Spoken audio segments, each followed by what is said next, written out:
Yeah. Good morning, everyone. Yeah, I'm Lakshmi from Sneha Society for Counseling. And on behalf of all of us at Sneha, I would like to extend a very, very warm welcome to each one of you for participating in this webinar. Since many of you have been attending our webinars quite regularly, I'd like to keep my introduction to Sneha itself very brief. Sneha Society for Counseling is a not-for-profit, non-religious, and non-political organization with a vision to have a society where people can be listened to when in distress. Sneha Society for Counseling was formed in the year 2004 under the Karnataka Registrations Act. We provide a safe and non-threatening atmosphere to all sections of society where people with any form of emotional distress can get support that is confidential, non-judgmental, and non-prescriptive. Clients come to us with issues related to relationship between couples, parents, and children, or anxiety, abuse, grief, anger, low confidence, and suicidal thoughts, and much more. Our team of about 25 volunteers are very well trained as lay counselors, with empathy being the main foundation as part of their support, for the support. We offer both in-person counseling and telecounseling services, and all our services are free. We operate out of Himamshu Jyotikala Pita School in Malleshwaram, and we are available 5 days a week between 5 p.m. and 7 p.m. For more details, you can reach out to us on our helplines, which is right now displayed on the screen. Yeah, coming to our webinar for today, it's a very, very interesting topic. Our objective is to help young couples, young adults in a couple relationship to make informed choices before committing to a marriage. So if you look at the scenario today, I'm sure all of us will agree that over the last decade, the institution of marriage and in general relationships between couples has undergone a lot of churn. What was seemingly the parents' job of finding a suitable life partner for their son or daughter has now been taken over entirely by the individuals in the relationship. While that is definitely a progressive step, we find that many times many key aspects needed for a compatible long-term relationship have been overlooked. The equation between the two partners and the dynamics in the relationship has also changed drastically over the years. In short, my personal opinion, I think we have become a very confused lot when it comes to marriage and choosing a partner. That is where premarital counseling can play an important role in making the two individuals understand the other person in situations that will be encountered in future.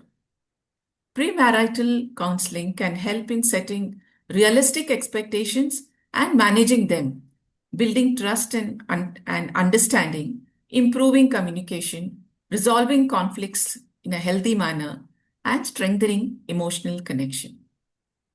Beyond all these, there are some aspects that can be understood by sheer observation, for which we have invited a distinguished speaker today to help us understand these topics. Please do welcome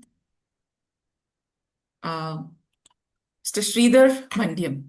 I hope you're all able to see him. Yeah. Okay. So welcome, sir.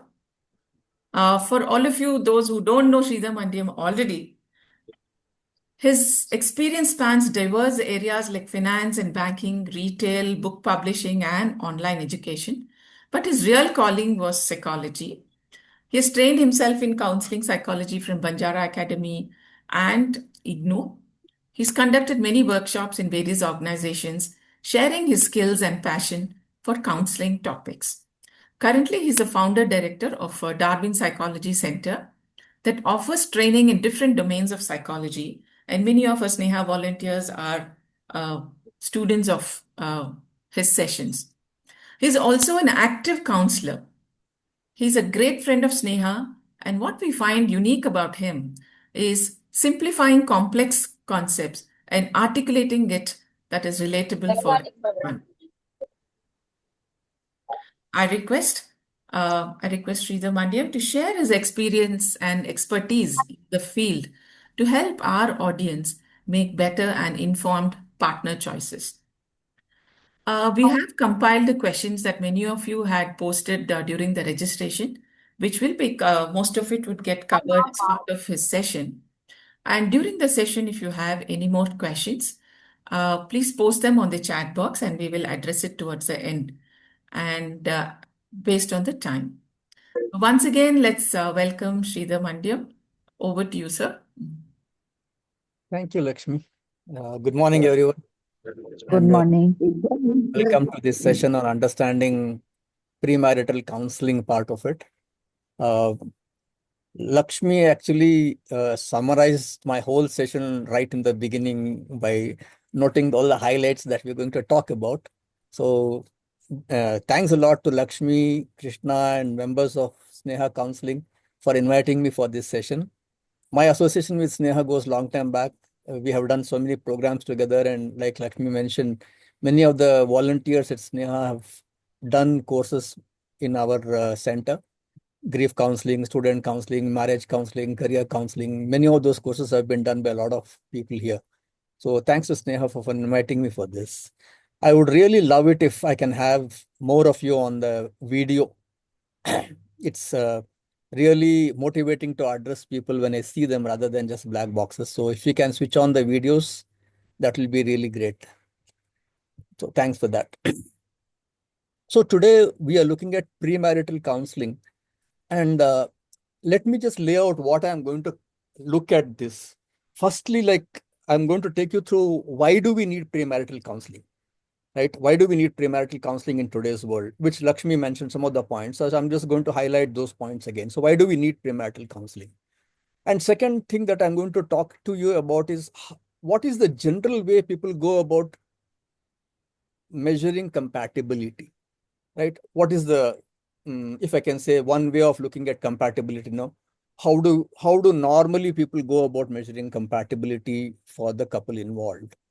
And after I finish those two parts, then I'm going to take you deeper dive into where I really like to bring my experience into understanding that to me, the most critical part in a marriage counseling or in a premarital counseling is how do you understand the other person, right? Everything else is superficial.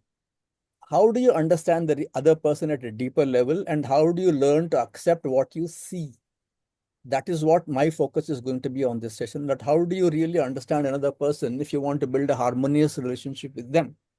And while we do talk about it as a premarital counseling part of it, what I want to also emphasize is that whatever we're going to talk today can be applied to existing marriages, right? Can be applied to existing marriages, can be applied to existing relationships. It's not only marriages, even with, if you can learn how to understand another person, you can improve your relationships with your parents, with your siblings, with your friends, with your children, right? So essentially, it is about relationship counseling. On the one hand, we can call it as premarital counseling because we're going to emphasize on a good amount of premarital part. But if you understand the core idea of today's session, you can apply it to any relationship, right? So having said that, so let me start off by sharing my screen. And since we have a larger group of people today, if anybody wants to have a question or wants to share something, I will make a pause in between my presentation and then we'll take some questions in between. Or if somebody wants to share their experience, we'll do that in between the sessions. So you can raise your hand and we can do that. So can you see my screen?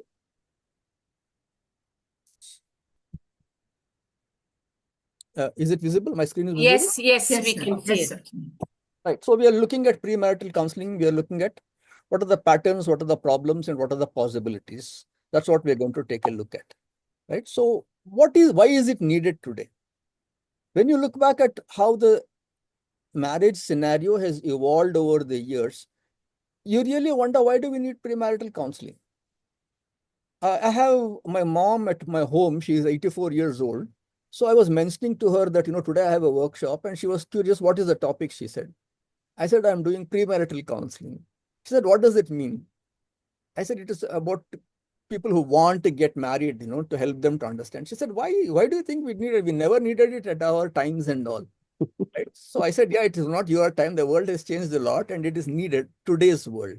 So when we say, why is it needed in today's world? Here are some of the reasons that I can think of. It's a collapse of the traditional network. Like Lakshmi mentioned in the beginning that, earlier it was always the parents' job to find a match for their children.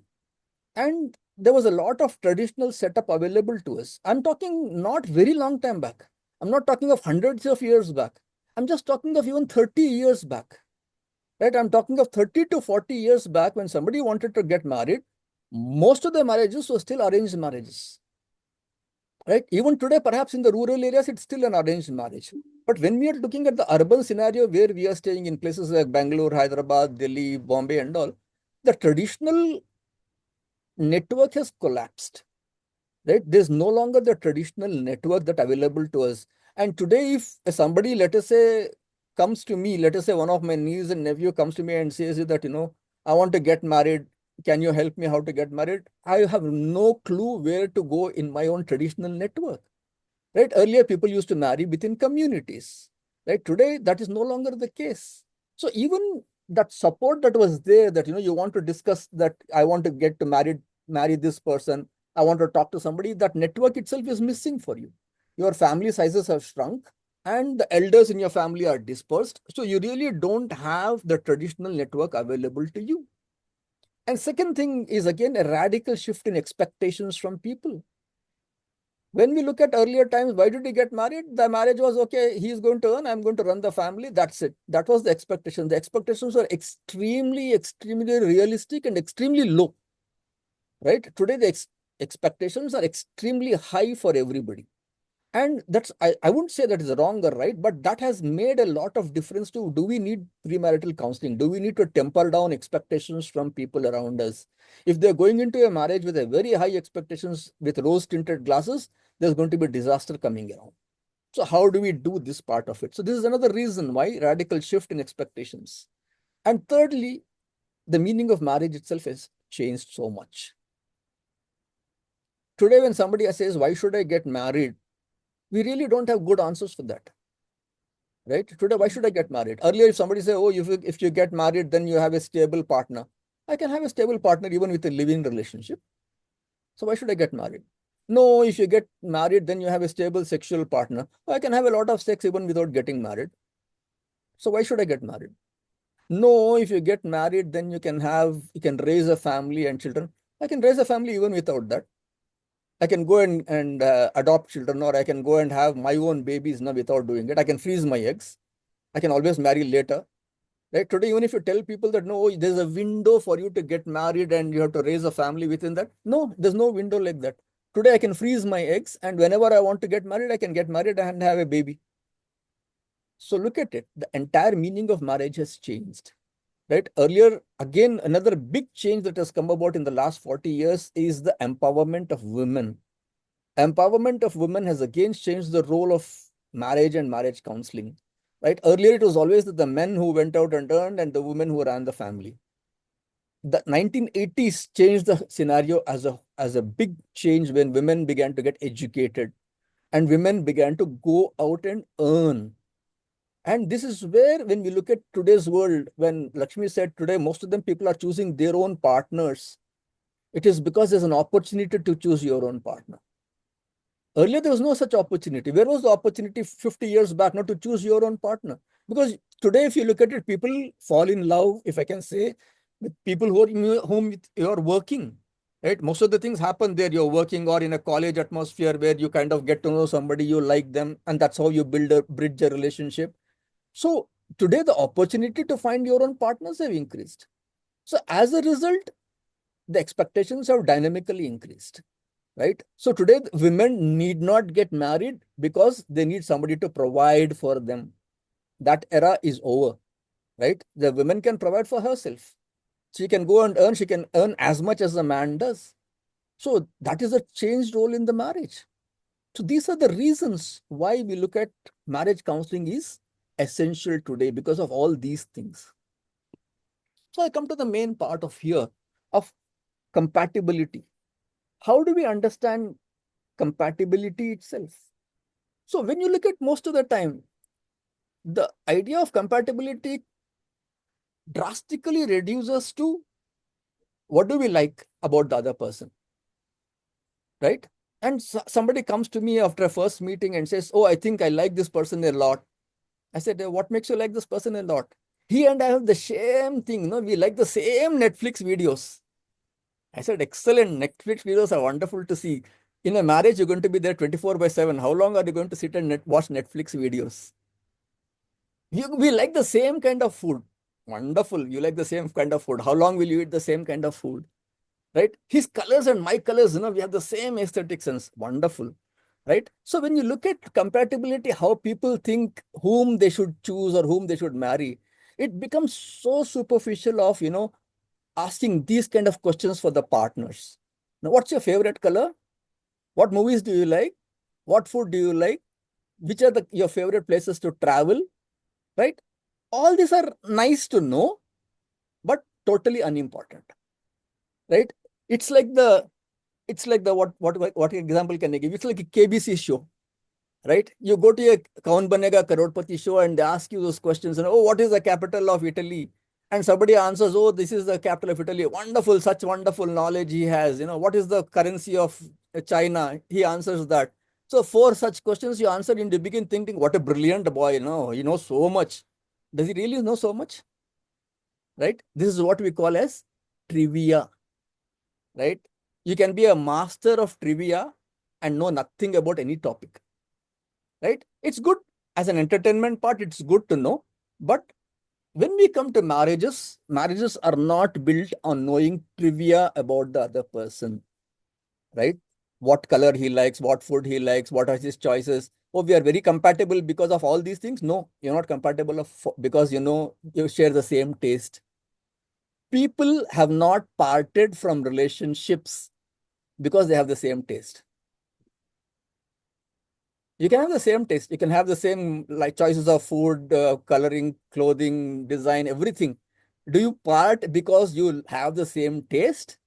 Not at all true, right? So we need to go deeper into what does it mean to be compatible and not confine ourselves to these trivia questions of what's your favorite 10 favorite things of you, right? You write 10 favorite things, you write 10 favorite things, 5 of your favorite things are matched, you go get married. Doesn't work, right? So we have to go deeper into understanding what does it mean to get to know a person. So when we say go deeper, again, take a look at this. Relationships are not torn apart by the presence or lack of positives, but they are torn apart by the presence of negatives.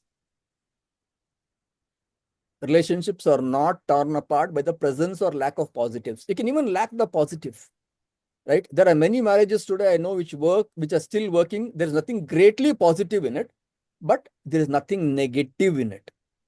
As long as there's nothing negative in a marriage, it can still work even if you do not share the same choices of anything.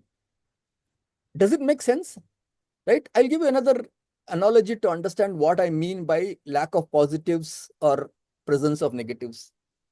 We do a lot of parent counseling, right? Parents come and say, oh, my child is like this, my child is like this. I don't know if I'm raising my child correctly, am I doing all these things? I'm taking him to a swimming class, I'm taking him to this, I want to expose him to everything. So am I doing the right parenting? My answer to that is don't expend so much of energy into parenting, right? Parenting is extremely simple as long as you don't do the negative things. You don't have to do great number of positive things to be a fantastic parent. You are a fantastic parent if you don't do the negative things. Like what? Abuse your child, physically abuse them, emotionally abuse them, right? Humiliate them in front of others, put them down constantly, berate them, tell them that they are no good for anything, constantly attack their self-esteem. If you're doing all this, your parenting is going to be turning out to be bad choice. But if you're doing none of that, if you're not doing abusing your child, if you're just being there to help them, you do what you want, I'll be there to guide you, whatever you want. You don't have to be taking your children from a dance class to a Zumba class to a swimming coach to a tennis coach. You don't have to be an event manager for your children to be a good parent.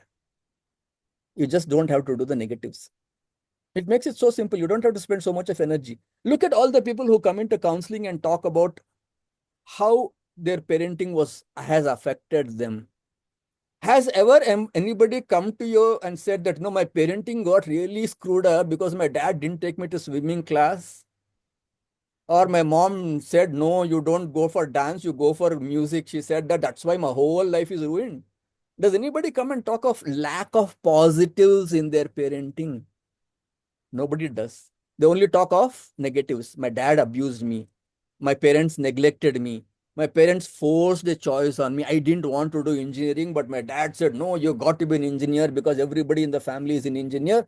And that really ruined my life because I could not complete my engineering. I had to drop out of the thing. It affected my self-esteem. My dad was really horrible because he forced me into doing something that I don't like. This is what you will hear in counseling, right? This is what people come to talk about, the negative things that the parents did.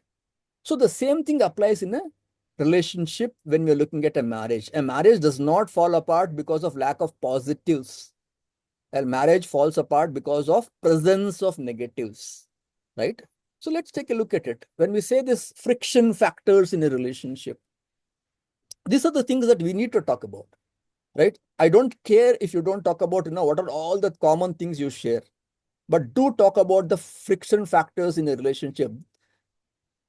When we look at marriage counseling, I would rather be a bad cop than a good cop, right? We have this bad cop and good cop roles, isn't it? So I would rather be a bad cop and say, what are the things that can go wrong? That's your focus on the relationship, that you're trying to build something into a commitment. So what's your focus? Your focus should be on what things can go wrong. So can we prevent those things from going wrong? So here are some of the friction factors that come up. Freedom and independence. Everybody today loves freedom. They want independence to be doing their own things too. So the one thing that really comes up when we look at how marriages fall apart is a person feeling, I am not free in this marriage.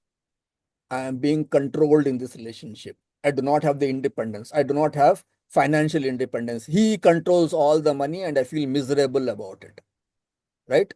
So if he is controlling the money part of it, he is giving you, I'll give you money and you have to tell me how much you spend for everything. That is not freedom. That's not independence, right? So how much of freedom and independence do you need? I'm not saying that everybody needs. Some people are very happy to kind of abandon themselves to others. I don't want to think about money. If he's going to think of money, fine. So are you willing to trust him on that? Are you willing to trust him that these are the things he can take care of? Perfectly all right. Right? Everybody does not have to do everything. But it's important to know that you will not resent lack of freedom in certain areas of your life in this relationship. So what are the areas in your relationship in which you will not have freedom? Are you okay with that? Right? So this is what I mean by understanding what exactly is your first friction factor. And then relationships beyond the two. In India, we do not marry one other person. We marry a family. Right? And if you look at, again, where marriages fall apart, where there's a lot of disharmony between the couple, it is not necessarily just between the couple. It is always the third party which comes in, which creates a lot of mess for the couple. Right? Third party not intentionally creating mess, but it is the value system that comes up. One person wants to stay with their parents. The other person doesn't want to stay with their parents. Or the parents are constantly interfering in the marriage. The siblings are interfering in the marriage. Somebody else is being allowed to interfere in the marriage. So one of the friction factors that I have noticed so many times is that if the couple are allowed to stay on their own, they will break their heads, they will hurt each other, but they'll still get along now after some time. It's always the third party that, you're sandwiched between your spouse and your parents. Your parents are telling you something, and then your spouse is telling you something, and you are like, do I go to my parents' side? Do I go to my spouse side? The moment you go to your spouse side, then your parents will hear from them. marriage aito, you're all gone into your thing. You're going to listen to her only. You're going to listen to him only. Why do we need you? Right? Or you go into your parents' side, support your parents' side, then you're hearing it from your spouse. Why did you get married? You should have married your parents only, no? Right? You don't need me. Why did you get married to me? Your parents are there, right? You're so attached to them. So you're always torn between this. Huge friction factor comes in when, and India especially, we are a family-oriented culture. We're not an individual-oriented culture like the Western cultures, right? We're still a family-oriented culture. So family still matters to us. How we look after our parents still matters to us. So this is going to be a huge friction factor when it comes to relationships beyond the two. So can they sit and sort this out? What are we going to do? Are we going to support parents? Are we going to kind of keep them separate? Or is just you and me living alone? Because this is something that I want people to become aware of, because this is going to be a huge factor. Or let us say even somebody says that, we will get married, but my parents are going to stay with me. I mean, again, let me put it in the Indian tradition. In the Indian tradition, it is the boy's parents who live with it's the boys' parents with whom the couples generally live with, right? Even in India today, the parents don't prefer to live with the girl's parents; they prefer to live with the boys' side parents, right? That is the general tradition. So let us say the boy says that, I want us to live with my parents, and the girl says, no, I don't like that. I want us to have our own. How are you going to sort this out? How are you going to sort this out? How are you going to negotiate around this and sort it out? Right? So you need to think through this. Or let us say the girl says, I will start by living with your parents. But if it doesn't work out, you should be willing to separate and live on our own. Are you okay with that? Right? You negotiate those terms that, I don't mind. I also like your parents to stay with us. They have been very nice to me in the whatever the engagement period or the courtship period. So I like your parents. We would like to stay together. But in case it doesn't work, are you okay to move out? If the other person says, no matter what, I will not move out of my parents' house, right? You've got trouble brewing right in the beginning. So your red flag is up. Or do I want to deal with this? Do I not want to deal with this? Right? If your thing says that, no, it's all right, whatever happens, I also want the elders to stay with me because I like the elders staying with me. I also want to look after the elders. Perfectly fine. Right? Go with open eyes, because most of the problems in the marriages come up right in the beginning. Even in the courtship, the marriages problems are known, but we tend to ignore them, right? So the third party is coming into the marriage. This is a friction factor. Financial mindset. Financial mindset is again a huge thing. Financial freedom is the gateway to all other freedom, right? If there is no financial freedom, there's no other freedom. You can forget about it, right? So is there a financial freedom for you in this marriage? If you're earning, great. Are you going to hold on to the job? Or are you somebody says, no, I don't want to hold on to the job. After a marriage, I'm going to quit. He or she, I mean, most of the time it is he, rarely it is she, that he is going to look after the whole thing. I'm going to run the family. Are you okay with that?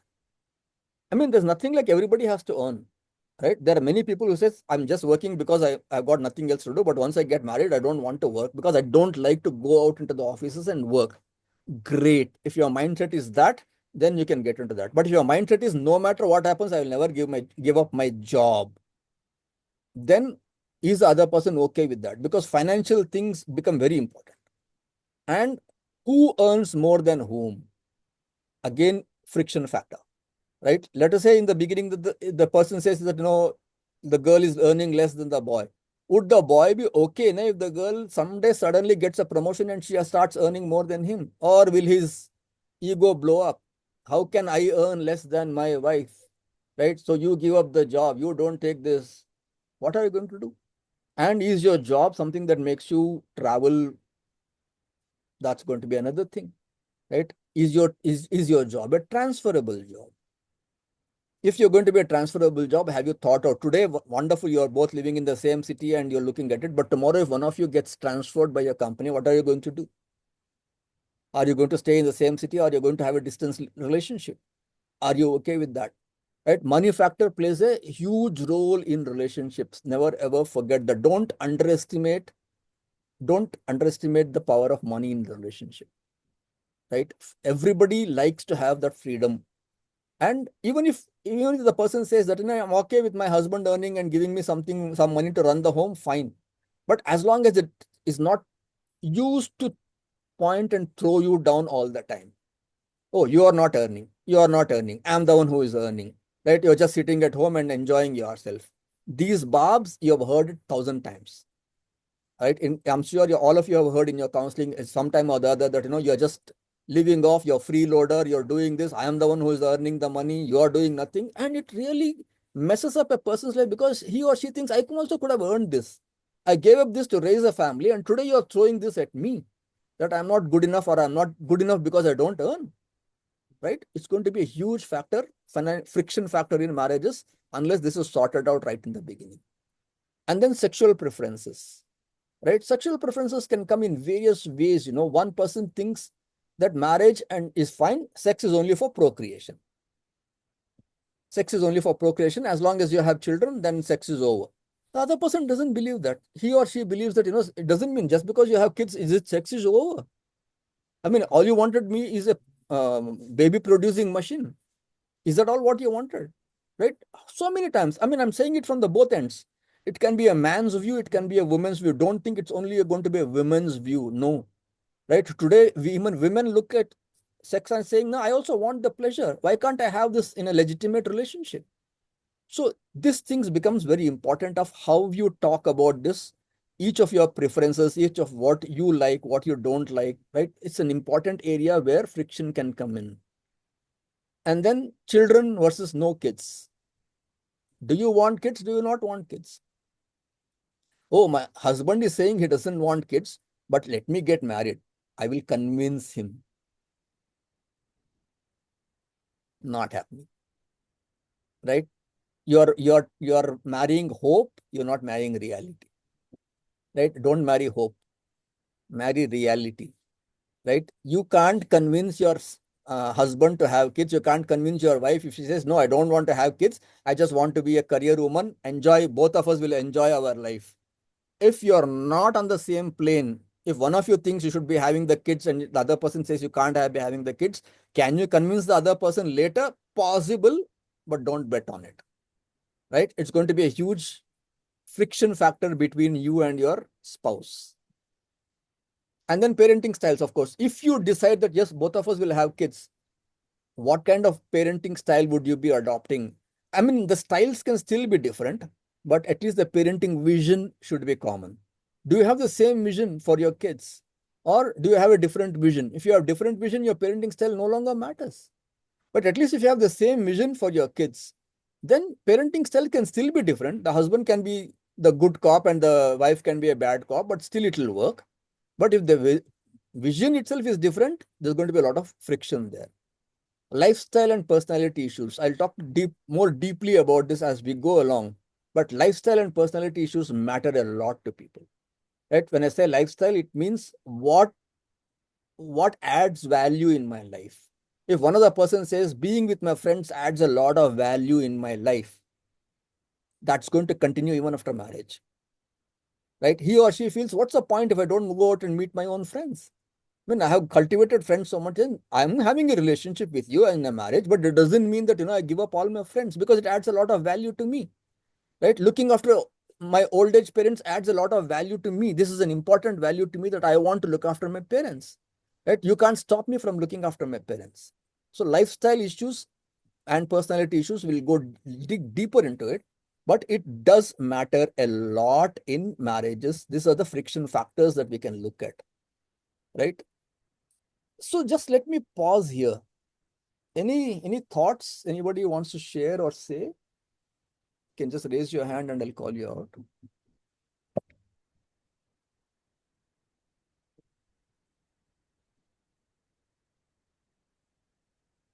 Nothing so far?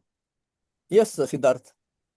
There can be question that the wife may say that I want to stay with my parents and take care because now the parents have single child. Yeah. So that will be a issue also. Absolutely, it will be an issue. See, today when you look at it, most of the people come with just one sibling. Today's generation I'm talking of. Right? Today's generation, they come with one sibling or no sibling at all.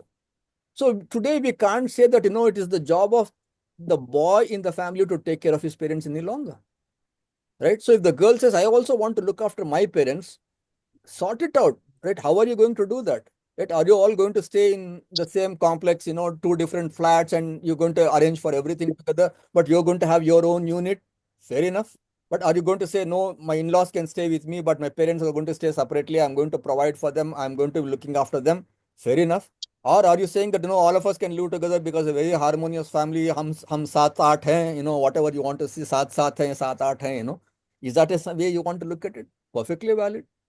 Let's so sort it out, whatever it is. If the other person is a single child or she is only the second child of the family, she or he has got an equal right to look after his or her own parents. Right? We cannot ignore that anymore. Yes, Anuradha. Good morning, sir. Hi. Sir, sometimes the situation happens that during the courtship or, before marriage, when we do such type of counseling, they say that we are okay with this. Like what you said about the financial mindset. The boy Yeah. says that it's completely fine if the girl will get some promotion or something like that. But the moment they get married, the complete scenario changes. Yeah. Absolutely. Totally agree with it. On one hand, many promises that are agreed to before marriages do get broken in the marriage. Right? No, that is the risk Yeah. that everybody is taking. Right? That is the risk that everybody is taking. Marriage is always a risky proposition, no doubt about it. Right? So that's the risk you're taking, but you're going there at least with an open thing that, I discuss this, you discuss this. Now we are discussing this. How do you want to handle this? It can still be handled. I'm not saying just because I agreed to something before and now the situation has changed, oh, we part because of this. No, we can still work it out in some way if the couple is mature. Right? How do we work it out? That is something we can help the couple to work it out by saying, how do we address each other's concerns? Right? Rather than giving solutions. Yeah. Ranjita? Yeah, this reminds me of this book, 101 Things to Ask Before You Get Engaged by Norman Wright. So I was just thinking when we think so much for our mehendi and dress and costume, so maybe if we can ask our non negotiables and all these values, belief system, I think that would be great. Marriage, I mean, to start with. Of course, people change, we transform, there might be, but at least you know how to navigate. Absolutely. Wonderful session. Absolutely. Basically, when we look at it today, when parents want to get involved in the children's marriage, they don't get involved in the marriage, they get involved in the wedding. Right? Parents are very happy to get involved in the wedding. You tell me whom you want to marry, you tell me, and then you come and tell me when you want it done, where you want it done, how you want it done, what kind of person he is, whether he's right and wrong for you. I'll keep my thing safe. Right? I don't want to say this guy is good for you, this girl is good for you. No, parents also don't want to get their hands burned. Right? I mean, now they'll have to start going for therapy, isn't it? Children starting accusing them of like this. So they don't want to do that. So in a way, if when you look at it, no, so much effort goes into wedding. I wish so much of effort went into marriage. Right? Marriage is a relationship, wedding is an event. Right? It lasts for a few hours and then it is over. But there are hundreds of questions and hundreds of choices. Which kind of flower arrangement, which kind of dress you want, what kind of return gifts you want to give, what is the menu? Oh, endless discussion about all this. But any discussion about the marriage, zero.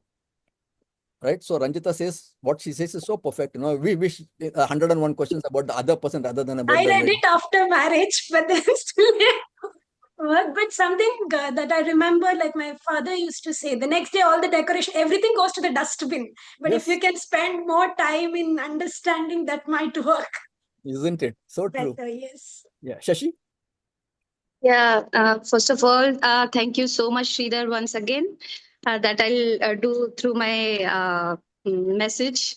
Uh, my question is since I'll be soon, like maybe in another 2, 3 years, we are going to be welcoming our daughter in law and son in law. So, will it be not very nice to include even the parents, or to the things that we are discussing, the guy and the girl are discussing, should be passed on to their parents? Because now that people are like more aware, more accepting, so because later these issues bring a lot of chaos. Bring a lot of chaos, isn't it? I mean, that's why I always say that, please discuss these things. How are you going to live together? because each person is perhaps the only child of the other parent. So have the same kind of respect that you have for your own parents, right? So they share the responsibilities. I know of wonderful people, who have taken care of their in-laws in such a wonderful way, both the guys and the girls, right? So if you are that kind of a person, there's no issue at all. But if you are somebody who says that, I just want to take care of myself, I don't want to take care. I mean, for instance, let us say a person comes from a broken family, right? Where she or she is not very happy with her own or his own parents. And now you want to take care of the in-laws, you come with a set of things that parents are like this. You're categorized, parents are like this. They're always dominating, they're always telling us what to do. So if you don't even give an option to try out how your in-laws are going to be, you're already come with a prepared mindset, right? So if you can be open about it, I would always say it's a good thing, Shashi, that, discuss it and be open about it. Sridhar, my question was that will it be good, okay, fine to discuss this with the parents, like the guy and the girl have discussed? Now they need to pass on this They the should. same stuff. They should. It is good to discuss because, like I said, people's decisions are not only affecting them, it affects everybody around them. Right? As long as your decision is affecting everybody around them, please involve, because there's a stake for others also have a stake in the marriage. So involve in those decisions which affect others, not every decision. Pallavi? So Sreedhar, I don't know if you'll cover this later, but a thought that came to me, or the more recent trend that I see with many young adults in family and circles is, so they have been dating these girls, boys, whatever, from their high school days, you say, right? Now, that was when they were 16, say, 16, 17, 18, whatever that age was. And then they go on to make their careers, their lives, whatever. And then they come to a marriageable age where maybe they are thinking of settling down in an institute. What would you tell them? Because they've grown from 16 to 26, right? They are no more the same kids who fell in love with each other. And over a period of time, they might have gone to different countries, studied at various places, met different people. Yet something probably still binds them together, that they'll give it a thought of maybe we can settle down. But what would be the important factors for them to consider? Because it shouldn't be like they walked into it and then 2 months later they're like, hey, he's not the same guy I fell in love with when I was 16. And he won't be, nor will she be, right? So how do you address this with that set of? You might take this up in the session. I just thought it was something that came across, and I've been seeing it so commonly happening. Yeah, true. See, here is an important idea I want you to understand. The only way to know a person is either to work with them or to stay with them. No matter how much time you have spent dating a person, no matter how much time you have spent talking to them on a coffee shop, on a lunch, on a dinner date, or this, you've gone for a movie, all that, the real aspect of that person comes out when you stay with them or when you work with them in a close association. Until then, it's all performance. Right? Until then, it's all performance. The real part of them, where the mask drops, comes only when you stay with them or when you work with them. So are we taking a chances? Yes, we are taking a chances. But is there a better way to understand that person? Let me go forward and help you to see what can we do to understand that other person. Thanks. So here are something very important for us to keep in mind when we want to understand relationships. Firstly, all relationships are suboptimal. We might not like this, but this is the truth. Every relationship in our life is suboptimal. It is not like, oh, this is the best kind of a thing you have. Every relationship will be less than what it should have been like. Even if you have been in the courtship, like Pallavi said, somebody has been in the courtship for 6 years, 10 years, and then they go into the marriage, that relationship is still suboptimal. So the important idea here is we have to learn to live with suboptimal relationships. Can we learn to live with suboptimal relationships? Because every relationship is suboptimal. There are no perfect partners. There is nothing like this perfect person I will find and I will do that. There are no perfect partners. Right? You can go on searching for them. Sometimes people come to me and say that, I don't know. I've seen 4 people, I've seen 5 people, I've gone out with them. I don't know whom I should marry. So how do we, okay, this is an interesting point here. How do we help them to stop at what point? Right? At what point do you stop? How many will you see? right? Because today, I mean, the world has changed so much, right? You can swipe whatever it is that Tinder, whatever the 10 other apps that are there, Bloom, Tinder, something else somebody was mentioning, right? So there's so many apps, right? You can swipe, you can go meet them, talk to them, spend a couple of sessions with them, then go spend a couple of sessions. I mean, today people do parallelly, right? It's not like serial, you go serial dating, you go parallel dating because you're trying to find who is the best fit for you. So where do you stop? How do you know where to stop? And you're always like, oh, I stop here. What if somebody really perfect was there, the next one, right? So I always tell people that, give yourself a time stop, right? You're going to search for 6 months. And then after the end of 6 months, if the person whom you have all seen, if one of them is still available for you, right? Go with them. If that person is already gone because you went to others, now you can't get back to them because that person is already been taken, right? Then at the end of 6 months, whoever is the first person you get who is better than most of the people you have seen, go with them, right? This is not something I'm saying from my heart. No, this comes from science. No, science says that, I mean, this is a common problem. It's called, in psychology, it's called the secretarial problem, right? You can check up on that. How do you know you want to hire a secretary? There are 100 people waiting in the queue to hire. How many will you check, right? According to science, it says that, you check for 37% of the people. And then after that, the 38 onwards, whoever comes the best, you take them. Otherwise, you can go on endlessly, right? I've known so many people now who have not been able to jump in and make the decision. 2 years, 3 years has gone past and still and they're frustrated that they're not getting married, right? So you can't go on endlessly about that because there are no perfect partners, right? All relationships are going to be suboptimal. So you give yourself a time stop, right? Relationships always have to have a time stop. Decision making always has to have a time stop. What do I mean by time stop? I'm going to try this for 3 months. I'm going to try this for 6 months. At the end of 6 months, I'm going to make a choice, right? Good, bad, ugly. I'm going to make a choice at the end of 6 months. Otherwise, you can go on for eternity without making choices, without making a decision. So there are no perfect partners. Every relationship will have unsolvable issues. Every relationship will have unsolvable issues. The best of the marriages that you're seeing, right? You might think somebody is a perfect couple. They also have unsolvable issues. What are these? We'll come down to that. And lastly, can you understand and live with the person that you're seeing and not expect a change? Can you understand and live with that personality and still not expect a change from them, right? You're going to marry what you see. You're not going to marry a potential, right? This person has the potential to be like this. Don't go with that. Marry what you see. What are you seeing? That person is what you're going to marry. But how do we really understand a personality? How to understand a person's personality? This is the core of today's session, that I want to come here. That there are patterns of behavior that defines a person. Everybody works in patterns.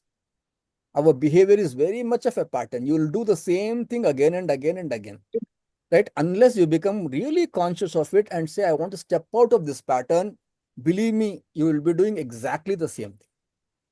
You chose the first person, you got married to the first relationship you went, you will continue to choose similar people for your second relationship and third relationship and wonder, why is it not working for me? Why is that I always end up using a wrong person in my life? Because you're going by the pattern, right? How do we understand patterns in our behavior? How do we understand the other person's personality? Observe their patterns. How do they behave when they're angry with others? How does this person behave when he is angry with others? He or she is going to behave the same way with you when they are going to be angry with you. Are you okay with that? Are you okay with that? How do they behave when they don't get what they want? They want something, they're not getting something from the other person. How do they behave? My dad said, I asked my dad for something and he said, no, he can't give it to me. I said, why should I be talking to this guy? I'm not talking to my dad for the last 3 days. If in your relationship, when you refuse him something or refuse her something, She's going to give you the exact silent treatment that she or he gave to their parents. Because this is their pattern. Are you okay with this kind of a person who is going to demonstrate that when they don't get what they want from you, this is going to be their reaction? How do they behave under stress? Do they lash out at others? Do they kind of take to some addictive pattern when they become stressful? What do they do when they become stressed? Your marriage is going to have a lot of stressful situations. This person is going to behave exactly the same way because they are wired to behave the same way. Are you okay with that? How do they talk about others? How do they talk about others? How does he or she talk about her parents? How does she talk about her siblings? How do they talk about their friends? Tomorrow, if something goes wrong in your relationship, it's the exact way they're going to talk about you to others. Does this make sense? That the best way to understand a person is to observe their patterns of behavior. Patterns don't change easily. They're going to go on repeating the same patterns of behavior. I will give you an example from my personal life of how I recognized this kind of a pattern in somebody's behavior and how it comes back to bite you. I was working in an organization. I'm talking about a couple of decades back. I was working in an organization where I had a boss, right? And nice organization on the surface of it, right? Oh, it looked good to me, right? So one day the boss wanted to throw out somebody from the organization. He or she, he did not want somebody to be working in that organization. So he walks up to me and he says, this person, is causing a lot of trouble in this organization. And somehow I don't like it, I just nodded my head. And then he says, can you take care of this? Can you kind of pass it on the information to the other person that, they should quit the job? I felt very thrilled. I said, oh, wonderful. He or she trusts me so much that, he's giving me such wonderful responsibility that I should be talking to this person to throw them out. I said, definitely I'll do it. So I went and I talked to that other person and I kind of convinced them that, it's time for them to put in their papers, kind of stuff. The person felt very sad, but they put in their papers. So I came back and told this person, like, that person is no longer going to come. I said, wonderful job. I know I could trust you with this. I felt very thrilled. And I felt so close to that person. My boss is so much admiring my capacity to handle his work. And then I noticed that, 2 months down the line, there was another person he wanted to terminate. And he goes to another person who was close to them and he talks to them and says, can you work on that, and see to that, that person quits. It suddenly struck me, what is this person doing? Right? He or she does not want to address anything directly. Right? Whenever they want somebody to be fired from the job, they fire the gun from somebody else's shoulder. Right? And the other way this person was doing it is when he wanted somebody to quit the office, either he would not tell them or he would make life very uncomfortable for them. Right? Hundreds of ways he would make a life very uncomfortable for them. When they greet, he would not greet back. For meetings, he would not call them. He will not give them additional responsibilities. He will sideline them all the major work. So the person himself feels extremely uncomfortable and says, there's no point in working and quit. So what is the pattern you see here? The pattern you see here is that this person does not want to confront others with negative communication. He does not have either the courage or the whatever you call it, not to kind of tell them, hey, look, this is not working out for us. Can we part? I mean, it would have been a nice thing for him to do that. But he never did that. He always used somebody else's shoulder to fire at somebody else and get them going. Or make life uncomfortable for them in some way or the other. This was his pattern, and I could notice the pattern years after years. This is exactly what he is doing for everybody. And not surprisingly, one day it was my right? Not surprisingly, one day it was my turn, right? So suddenly something happened and this person did not want me in that organization, but he did not have somebody else to come and tell me. So he started making life uncomfortable for me. Ignore you in your meetings, whatever suggestions you give are thrown into the dustbin and not greeting you, not talking you, all that vanished. And you are left with the idea that, my turn has come, right? in the beginning, when the first time happened, I was thrilled that I was doing the job. But what I did not realize it, when my turn comes, the same thing will happen to me. Right? This is what I mean by notice patterns of people. That gives you enormous clue about what kind of a person they are. Am I making sense? Right? Notice the patterns of people. They never change. You know what you see? The leopards don't change their spots, right? The tigers don't change their stripes. It's like that. People don't change patterns. The patterns that they've had for a long time will always be there. They want to throw somebody out of the job. This is the exact playbook they have. Call somebody else, make them feel very good that this is, and then use them to throw the other person out, or make the person so uncomfortable, the entire organization, that they'll say, sorry, I'm going. Right? Oh, I did not do anything. I'm always welcoming. Everybody is welcome in this organization. Right? My doors are always open for everybody, but make life uncomfortable for that person, because this person had an image that, he or she is very kind, very generous, very helpful to others. So he did not want his image destroyed. I'm not blaming him. Please understand, I'm not blaming him. Today, I mean, those days I would have got angry, but today I'm not blaming him. I'm saying this is who he was. And that's who I was too at that point of time, wanting to please this person and kind of take up the job for them, what do you call it, as a boss ka hatchet job. Every mafia boss has got somebody now, he says, hey, usko jara uta ke aao. He goes and usko uta ke leke aane ka hai. That's kind of a hatchet job you do. Right? This is his pattern. So that was my pattern, to kind of be nice to that person who's asking me something. So two patterns come together, things go on happening until you decide, I want to step out of the pattern. So the best way to understand somebody is observe their patterns. That is going to remain constant. They're going to do the same thing again and again. Siddharth, go ahead.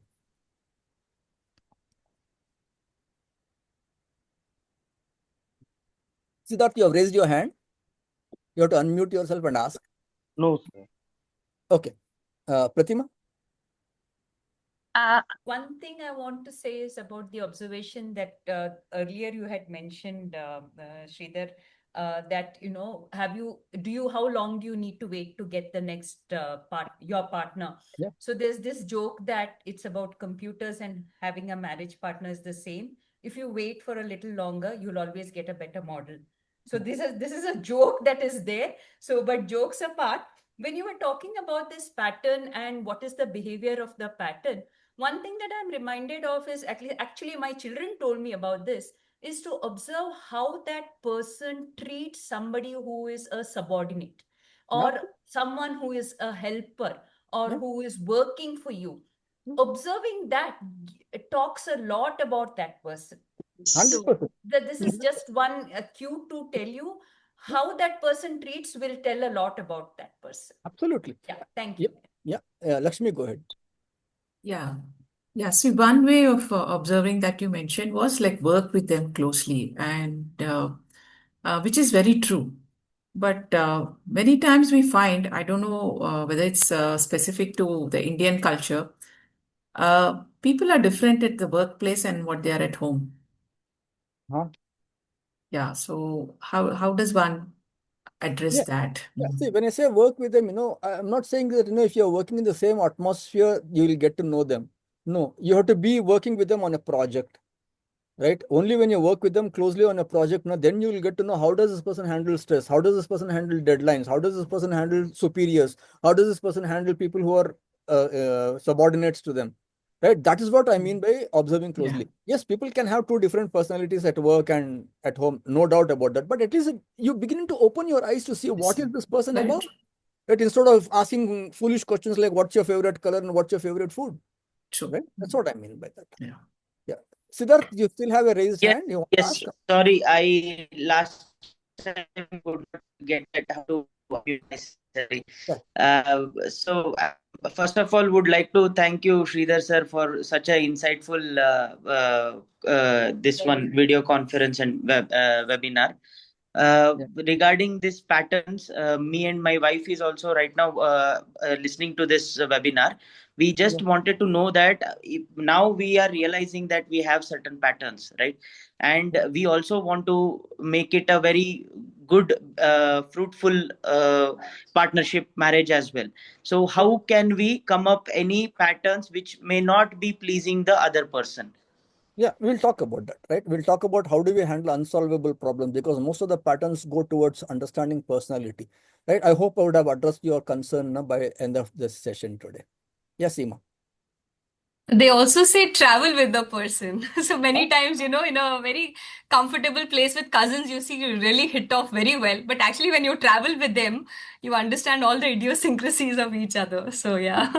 Traveling is the same thing as working on a project with them, right? You're going to spend the same shared hours doing exactly the same thing. That's when you get to know stress, how is it handled? Anger, how is it handled? Frustration, how is it handled? Right? How do they manage their emotions? Do they have an emotional regulation mechanism? So all this you come to know whether you travel with them, whether what I'm saying is spend close proximity doing things with them. That's when you get to know them. Otherwise, you don't get to know them. Anuradha? So you said all relationships are suboptimal.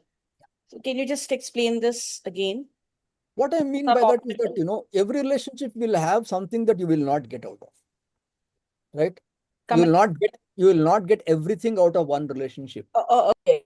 right? Every relationship will have something that you feel like, my dad is nice, but if he had done this, I would have had a better dad, right? Like my grandmom is a wonderful woman, but I don't like this about her, right? So every relationship will have something that is not good about it. That's what I mean by suboptimal relationships. So let's move forward. Oh, here are the 4 areas where you need to watch out for the patterns of behavior.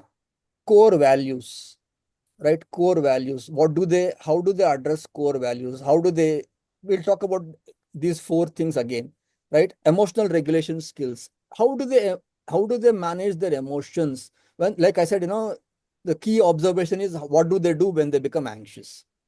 What do they do when they become angry? What do they do when they become sad?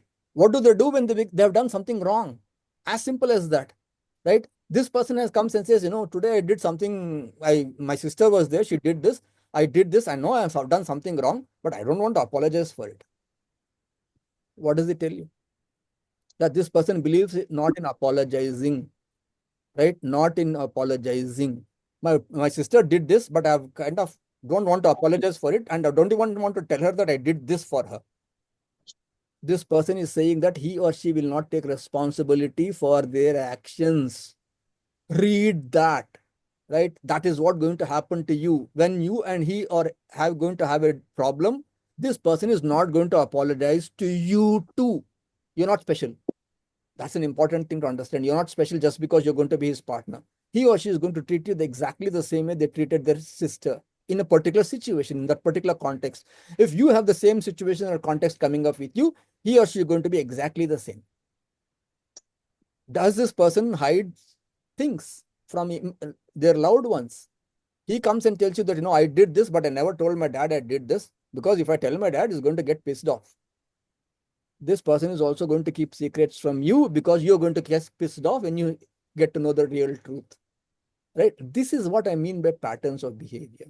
Core emotional regulations, communication styles. Like I said, my dad said this to me. I'm not going to talk to him for 3 days. Exact communication styles. Or this person came and said, my mom came and said, how can you be like this? This something I did and she was wrong. I was wrong, but I attacked her instead. So this person is somebody who will counter-attack the moment somebody attacks them. He or she is not going to say, sorry, I did this, I am apologizing it. No. Oh, I did this. What about you? That day you did this. No. Exactly the same thing you're going to hear from him or her when that argument starts. Communication styles is attack that other person when they're doing it. Be silent with the other person when they're doing it. Withdraw from the other person when you're doing it. Punish them with silence, right? Or punish them by withholding some privileges. This is the exact communication style of this person. If he or she is behaving like this with others, he or she is going to behave exactly the same way with you. You are not going to be very different. Does it make sense? When resources are scarce, how does this person behave? When I say resources can be time, resources can be money, resources can be energy, resources can be emotional bank that you have. So when that is low, how does this person behave? Which means stress. When resources are scarce, you are under stress. How does this person behave when he or she is under stress? Exactly the same things will behave. So here is the observation toolkit for us. We have talked about observation, which is the core idea of understanding that other person, right? So here is the observation kit. How do they deal with family members? Do they deal with patience? Do they deal with resentment? What are the unresolved conflicts in the relationship? How do they handle unresolved conflicts? Is there respect for that other person? Do they talk with about their parents, about their aunts, uncles, grandpa, siblings with a lot of respect? Or is there always a resentment that, oh, my dad is like this, my mom is like this? If this person is somebody who comes across as a complaint box, whining about everybody in their life, this person will whine about you. This person is an extremely unhappy person, right? Everybody is at fault except them. This is going to be the theme of their life. They're always a victim, and they're going to play the victim card forever in their life. If this is the kind of a person who's there, he or she is going to play a victim card with you too, right? Always holding that. Or there's a lot of resentment. Like, let something happen to me, then I'll show my mom what I can do for her. I want to take some kind of a revenge on the people around me who have bothered me. So this is the kind of a person he or she is, that they will go and harm the other person when they can, right? Do they have an unresolved conflicts in their family members? I don't want to talk about it at all with my mom. I have an issue with my mom, but I don't want to talk about it. There's no point in talking about it. So this person is somebody who will keep on shoving conflicts under the carpet. Even the important conflicts, they're going to shove it under the carpet. So how they talk about their family members gives you a lot of clue about how they're going to talk about you, because you're going to be a family member. And how they're going to, this is exactly how they'll talk about your parents too. Push comes to shove, this is exactly the behavior. If they don't respect his or her own parents, they're not going to do the same thing for your parents. Highly unlikely. How do they talk about ex-partners? Right? If this person has already been in one or two other earlier relationships, how do they talk about ex-partners? Do they take blame? Do they lay blame on the other person for everything that happened? Or do they take responsibility also? Yes, my relationship with that other person did not work out because he or she was like this, and I also made some mistakes in the relationships. Are they going to balance it out? Or they're going to say the entire thing was her or his fault, that's why the relationship broke up? I was very good. I did everything that I could. He or she, they were kind of devils, or they kind of paint them completely black. Now you got a clue what happens if you break up in the relationship. Is this person talking anything positive about the earlier relationship? Is there a sense of lingering bitterness? Even now, that bitterness is there. That person left me and went. This person can't take a no for an answer. If there's going to be continued lingering bitterness in the relationship, for the relationship that's already over, this person can't take no for an answer. I tried everything and still he or she rejected me. What kind of a person they are? What do they want me to do? Right? This person can't take no for an answer. Do they want to get even with that other person? Someday I will show them what it is. Someday I will also hurt them for what they have done to me. This person can be very revengeful or vengeful kind of a person. So how they talk about their peers, how they talk about their ex-partners, gives you a tons of clue of what kind of a person they are. They are not going to change. Like Pratima said, how do they treat service workers? How do they treat people who are lesser than you? How do they treat the household help? How do they treat the cab driver? How do they treat the waiter in the hotel? Do they treat them with kindness, or do they treat them with entitlement? Just because I am powerful, I can do whatever I want. So this person uses power to put down others. So if it comes to you in your relationship, they're going to use power to put down you. It could be physical power, it could be emotional power, it could be financial power, it could be any other kind of power in the relationship. This person believes in a power thing. To them, power is extremely important. If they kind of treat the cab drivers, the salespeople, or the waiters with absolute disdain, that they all should be serving me all the time, this tells you what this person feels entitled to everything around them. Right? It could be a boy, it could be a girl. Right? If they feel entitled to the whole thing, oh, I've been a princess in my dad's life, everybody should be serving me. Right? This is exactly what he or she will be in your marriage. Right? If you're the boy going to get married to this girl, she'll believe in entitlement. that because she is whatever she is, that everybody should be serving her. It's not going to change because you are somebody in her partner. How do they treat friends? What kind of friends do they have? Do they support their friends when they are in need? Do they have long-standing, stable friendships? Or do they treat every friendship as transactional? No, I had some job with him, so I was nice to him. My job with him is over, so why should I be nice to him? I don't even call them because there's nothing for me to call. I don't need anything from them anymore. So is this person transactional in their relationships? You can understand all this and say, I don't mind him being transactional with others. Great. But keep your eyes open. If this person is transactional, he's going to be transactional in most of the relationships. Right? How does this person look at another idea? How does this person treat people who are sick? How does this person treat people who are sick? What do I mean by that? I mean, I had this person who came and said, uh, my mom was in the hospital, but I didn't want to go and see her at all. No, what is there to go and see people who are sick in the hospital? The doctors are there, everybody is there, they'll take care of them. And the wife came and said, no, he's talked like this. I felt very bad that, that his mom was sick and he was not even going to see her and help her out and all that. I really felt bad. 1 year down the line, this woman got admitted to the hospital. And this guy was so resentful because now he's not her mom, he's his wife, right? And he's the only person responsible for her. For him, going to the hospital and looking after her for the hospital was so resentful for him. What happened with the mom exactly happened to her too, right? He didn't want to go and look at his mom in the hospital because whatever the relationship was there with them, he didn't want to do that. He didn't want to go to hospitals. And he did exactly the same thing when his wife fell ill. Because he was forced to, he just went with a lot of resentment saying that, what have you got into, this mess, you broke your leg, now look at me, I have to come and look after you, right? And when a person is sick, they don't need resentment around them.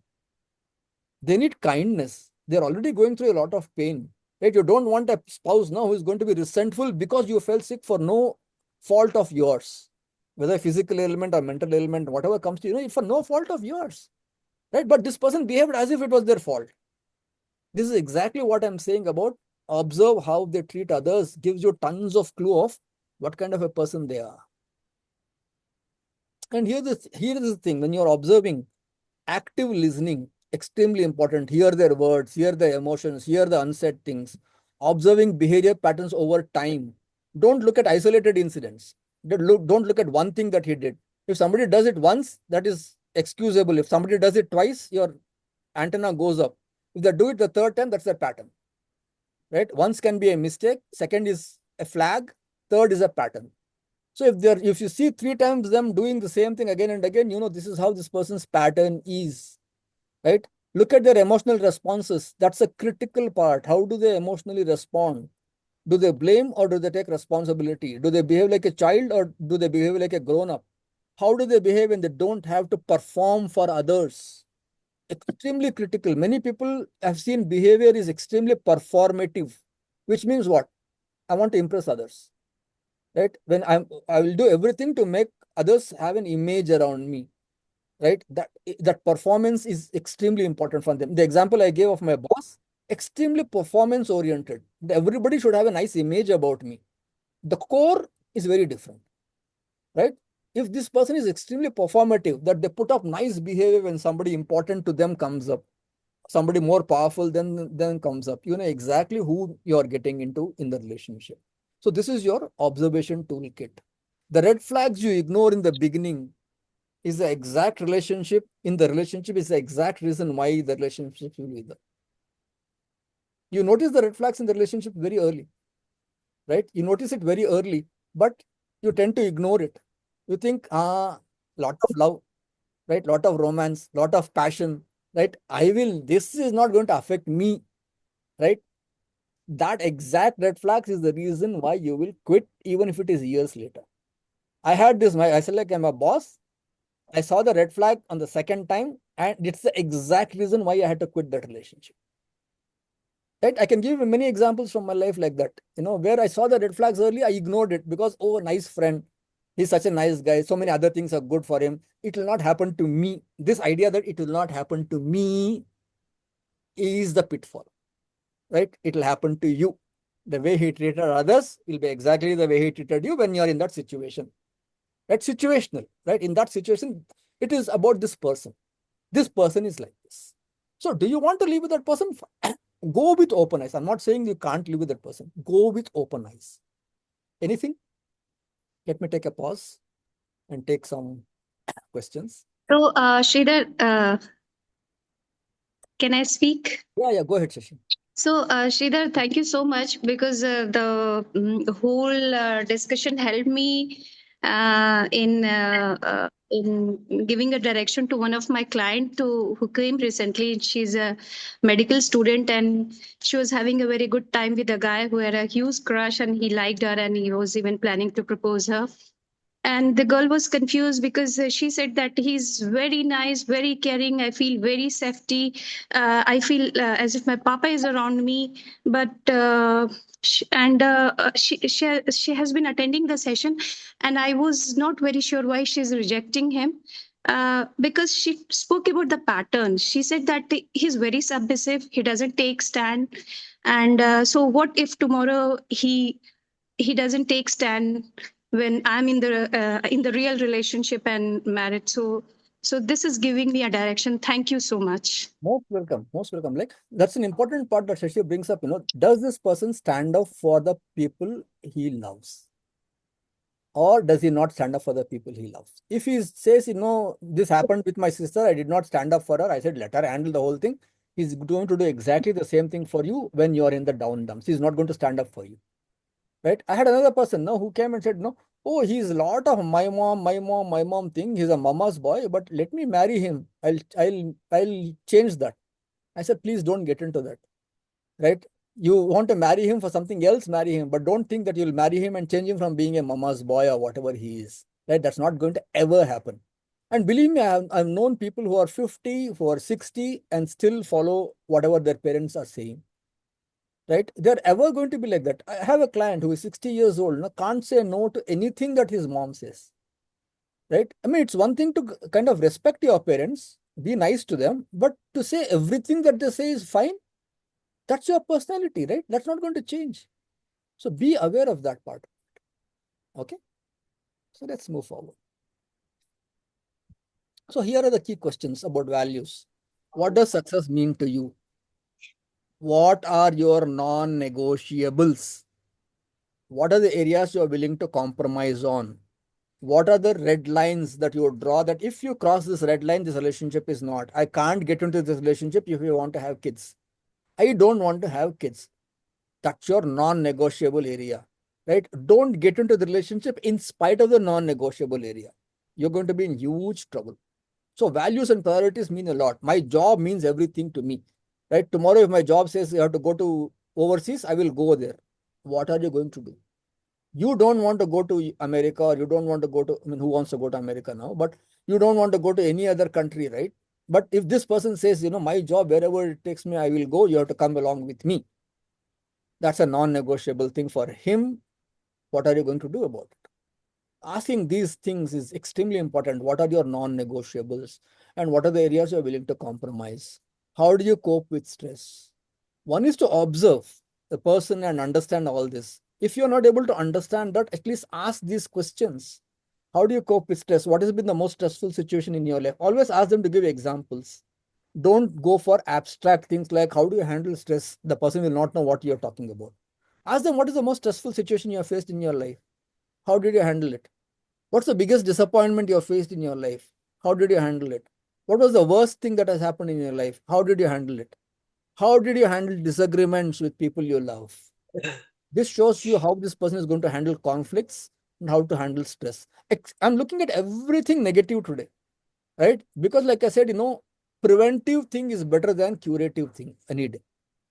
You go with your eyes open and look into that and go, great, right? So we have to play a bad cop when you are doing a marriage counseling or a premarital counseling part of it. What does partnership mean to you? In what areas is there individual freedom? What can I expect from you? What are your expectations from me? Have those expectations sorted out. If you do not have the expectations sorted out, everybody will go with their rose-tinted glasses, saying, oh, someday we'll work this out. You don't work this out. Right? Core areas, some things can be worked out, some things can't be worked out. So these are the key questions to ask, and you need to have clear answers for this in premarital counseling. I just want to tell you that there are three kinds of happy couples. You might think that, in a happy marriage or in a happy couple, everything is nice. Not necessary, right? There are volatile relationships. They can also be very happy couple. A lot of volatility is there. Both of them are extremes on emotions, right? For everything, oh, you don't do this, I'll walk out of the relationship, you walk out of the relationship. Everything is extreme emotions. Anger is at 10x, anxiety is at 10x, sadness is at 10x. This relationship can still work. Just because somebody is volatile, don't dismiss. When you see marriage counseling and see there's a lot of volatility in the relationship, don't dismiss it as this relationship will not work. The relationship can still work if there's a lot of respect for each other. If there's a lot of mutual understanding for each other, right? It can still work. So volatile relationships can also be happy marriages. Validating relationships can also be happy marriages. Each person is validating the other person, saying, oh, you're sad, you're upset. A lot of empathy is there. These relationships also are happy marriages. And most importantly, conflict avoiding relationships can also be happy marriages.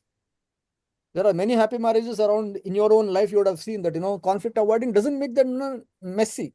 Like I said, the negatives are not there, marriages will work. Even if there's nothing greatly positive, my husband, I've been married to him for 5 years. He's not romantic. He's nothing, but he's okay. He's a nice guy. Marriage will still work, right? If there's no presence of negatives, marriages will work. It's the presence of negatives that kills relationship. If there are no great positives, also marriages will work. Oh, I like to travel, but my husband doesn't like to travel. We've not gone out anywhere in the last 5 years. It doesn't mean the marriage will not work. The positives are missing, but it still work. Does it make sense? So when you're doing marriage counseling, please keep this in you. Just because you see a volatile relationship, don't assume that relationship is not going to work. Volatile relationships also work. So here I come to another important idea of solvable issues versus perpetual issues. Like I said, every relationship has unsolvable problems, right? Permanent problems. So solvable issues are easy to understand. Let me give you what are perpetual issues. Perpetual issues are personality traits and lifestyle needs. We'll go deeper into this. But lifestyle needs essentially mean, what does this person say life is valuable if I have this? If I don't have travel in my life, life is not valuable. What's the point in earning if I don't see the world? For this person, lifestyle issue is a travel. That is not going to compromise. That's going to be a permanent conflict between you and your partner, right? Lifestyle issues. I want to be somebody who's going to donate to charities, right? I believe in giving. That's going to be a lifestyle issue. If that is not going to be accepted by you, you're going to be in a problem. How do you know something is a permanent problem? One, it is long standing, right? Whatever the nature of your relationship, you've seen that it's again and again, it's same thing comes up. And this person, any discussion on this will feel like an attack by that other person. The feeling of not being accepted for who I am comes up. Oh, you're constantly attacking me for wanting to travel. You're constantly attacking me for wanting to help others. So this kind of discussion, when it comes up, this is a perpetual problem. It's an unsolvable issues. So we have to learn to live with unsolvable issues. So when somebody comes to me and says that, I've got two choices, I can marry A or I can marry B. Whom do I go with? My answer is, which unsolvable issues do you want to live with? Whose unsolvable issues do you want to live with? Do you want to live with the unsolvable issues of this person, or do you want to live with the unsolvable issues of the other person?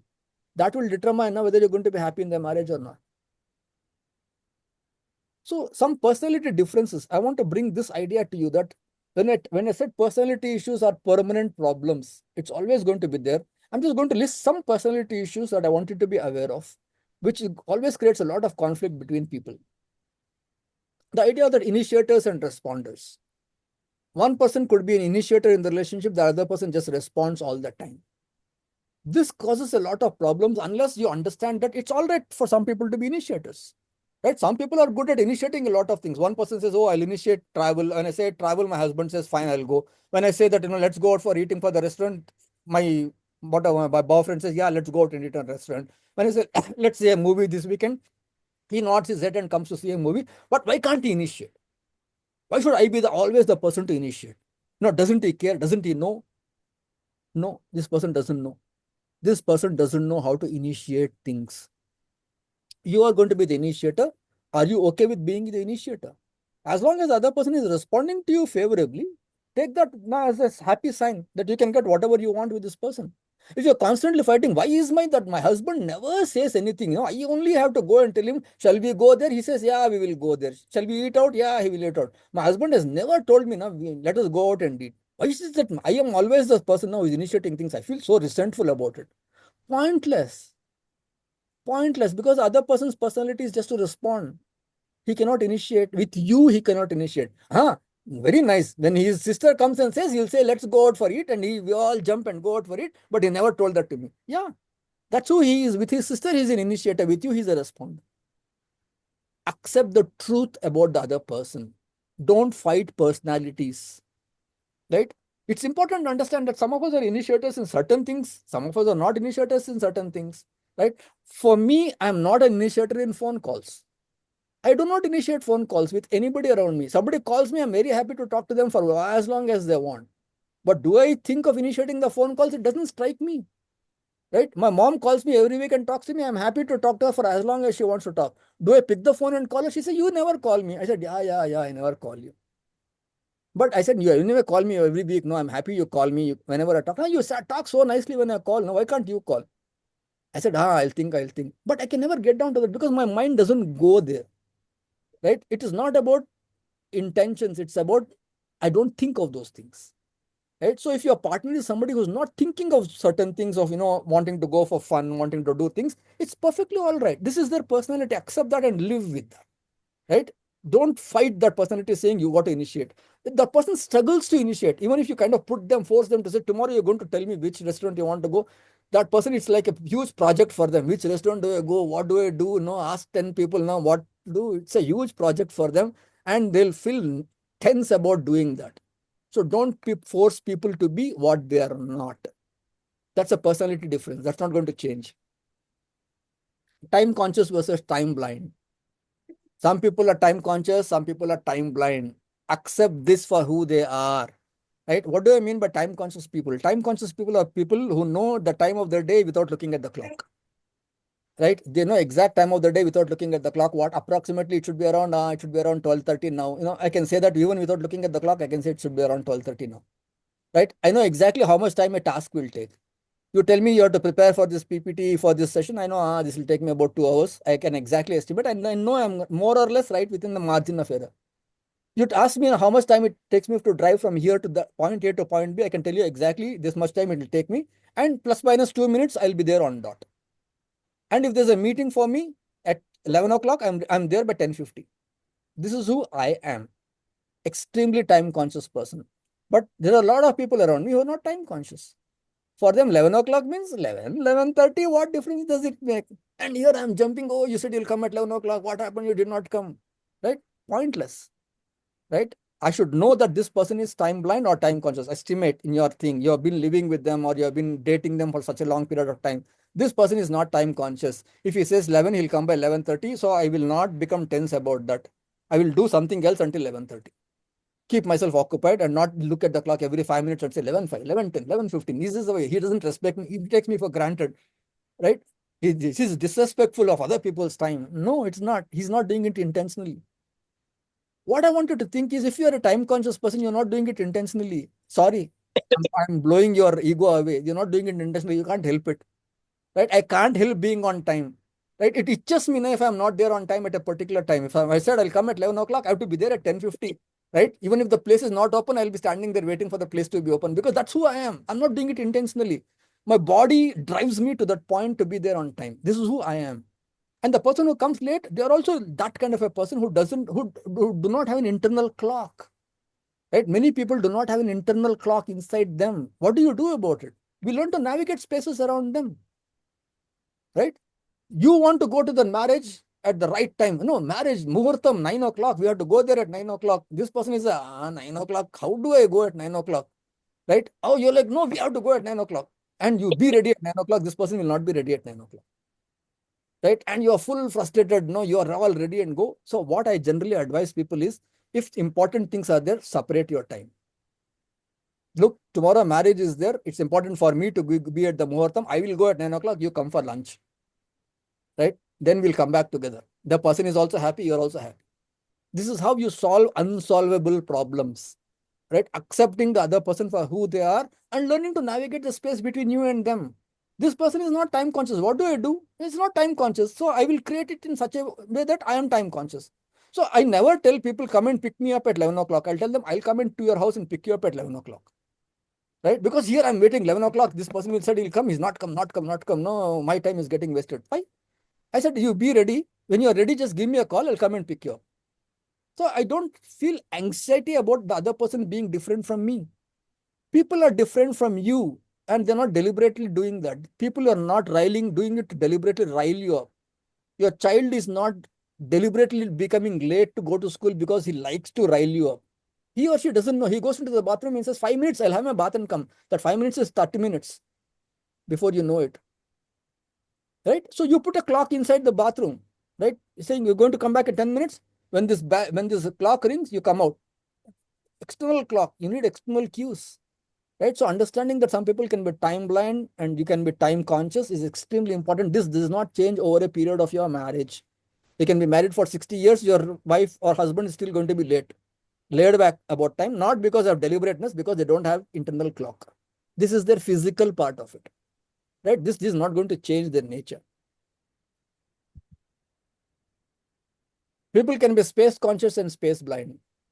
Another personality trait which is not ever going to change over their lifetime. What do we mean by space conscious and space thing? You will never hear of this term anywhere in psychology, right? It comes from my observation of looking at me, that I am a space blind person. Space blindness means that, you will be extremely disorganized with your space. Right? You're not conscious of what is there. So if you actually come and look at my table, there are two water bottles lying there. There are two spectacles lying. There's one book. On top of that book, there is some handkerchief lying there. So it's an absolute mess here. Am I happy with this mess? Absolutely. Right? I'm extremely peaceful. I'm extremely happy with this mess. I can live with this. I'm not dysfunctional because I'm disorganized in what other people will come and tell me. That somebody else in my family will come and look at me and say, how can you work in this mess? I say, which mess? I said, where is mess? Right? This is who I am. I can live with this. But there's other people who want everything in its place. Everything should be in their place. Only then they can work. That's who they are. They're not being deliberate. They're not being superior beings to you. This is who they are. Right? They're extremely time, space conscious people. They know everything which it has to go. Right? In my home, I really suffer from my space blindness. I go into the kitchen and they say, put all these plates into that thing. I put all the plates and then they come and say, what is that? Don't you see this big plate should be behind, front plate should be? I said, which is big, which is small? Right? You look at all the spoons. Now, all the small spoons should go into this. All the big spoons should go into this. So they stopped asking me to organize the kitchen. Right? If I cook something and come back, something will be left over. They're saying, didn't you see that oil can? Right? You have not wiped that oil can. Oh, I have not wiped that oil can. It doesn't strike me. I'm not oriented towards a space thing. Right? I had a hilarious thing once. No, like I can't estimate now which lid suits which thing, which vessel. Right? So once that vessel was there and they said, no, can you just close that vessel with the lid? I take a lid and put it, it sinks into the sambar. And everybody is having a great laugh now, and it has become a joke in the family for decades now, saying, oh, he'll put lids into the sambar now because he doesn't know which lid will go there. This is who I am, right? So people who are space conscious, living with people who are space blind, extremely tough. But if you accept that and say, look, in this area when you come, please do this. So today I'm more conscious of that I'm space blind and work towards saying, okay, in these areas, I will come and do. In your areas, I'll be more space conscious. Your cupboard, when I want to keep something, I'll fold it neatly and keep as if I've ironed it and keep. In my cupboard, it's a mess. So please leave my leave my cupboard to myself. Your part, I will come. Whenever I touch it, I'll put it back. But don't come and complain about my part. So this is the negotiation you have to have for personality traits, that you can't change these things. Am I making sense? I'm sure I'm connecting with a lot of people here now about these parts, right? And then another personality trait I want to give. Some people can be goal-oriented. Some people float in life, right? Being goal-oriented means what? You want to go somewhere, you have the entire itinerary ready with you. Oh, we'll go at 10 o'clock, we will leave, 10:15, we'll go there, do this, do this, do this. We'll see this place, that place, and come back. Your entire thing is goal-oriented life. Even from the smallest thing like going for a trip to whatever in your life itself in general, you have a goal in your in life. But there are people who are not goal-oriented, who are free floaters, right? We all float in life. Again, taking my example, I'm somebody who just floats in life. I look at what opportunities come. This opportunity come, I'll do this. That opportunity comes, I'll do this. Do I have an overarching goal in my life? Zero. I don't have an overarching goal in my life. Have I been successful in my own way? More or less, yes. What's the big deal? What does success mean? Right? Doing what you like, whatever comes. No, but you should have a goal in your life. Not necessary. Right? It doesn't appeal to a lot of us not to have a fantastic goal in life. You go there. I said, what do you do after going to the goal? ऊपर तो चढ़ गए अब नीचे कैसे आओगे? There was a nice saying, nothing ऊपर चढ़ना है, ऊपर चढ़ना है. हाँ, ऊपर तो चढ़ गए अब नीचे कैसे आओगे? That kind of a thing. I don't have a goal. Is it okay? Right? So you live with people who are goalless, with people who are goal oriented, free floaters. This is a personality trait. It can't be changed. This is how you understand a person and say, I will live with this person or I will not live with this person. I can't stand people who are messy. I will not live with this person. Or this person is messy, but I'll ask them to confine their mess to their place and don't touch this area. Right? Don't come and cook. I will cook no matter, because if you cook, you will make a mess. I'll have to clean up for another half an hour. You don't even come into the kitchen. I'm very happy. Right? Don't involve me. Right? Or if I go into the kitchen, I'll be extremely conscious, saying, okay, today I have to be space conscious. I have everything put up. I have cleaned up everything. I have not missed anything undone. So I pay extra attention. I had to bring in my extra consciousness there to do it. Can I do it? Yes, I can do it. But provided somebody approaches me with compassion, with kindness, saying, hey, thoda dekh lo na jara, don't leave things around. Yeah, I will not leave. But somebody forces me and kind of blasts me for who I am. I'm like, oh, don't do it. You go, you only do it. Why should I even come into the place? Right? Anuradha? Sir, as you said that you are quite, messy in your working area or everywhere. So, what about those people, like you said, that they are not having their internal clock? So, suppose if I'm talking about a student, the student is not so much worried about the examination part, but they are very much on time when they want to go to their gym. So, what we say that this is their personality trait. Yeah. Again, what is important? See, when I say people cannot be time conscious, look at them. They have never missed. People who are time blind don't miss appointments. They have not missed flights. Every time flight is there, don't go on missing flights and trains now when the flights and trains are there. In such cases, they kind of make an extraordinary effort to be there on time. It takes a huge effort on their part because it's an important thing to do. If this person thinks gym is important, they will do that.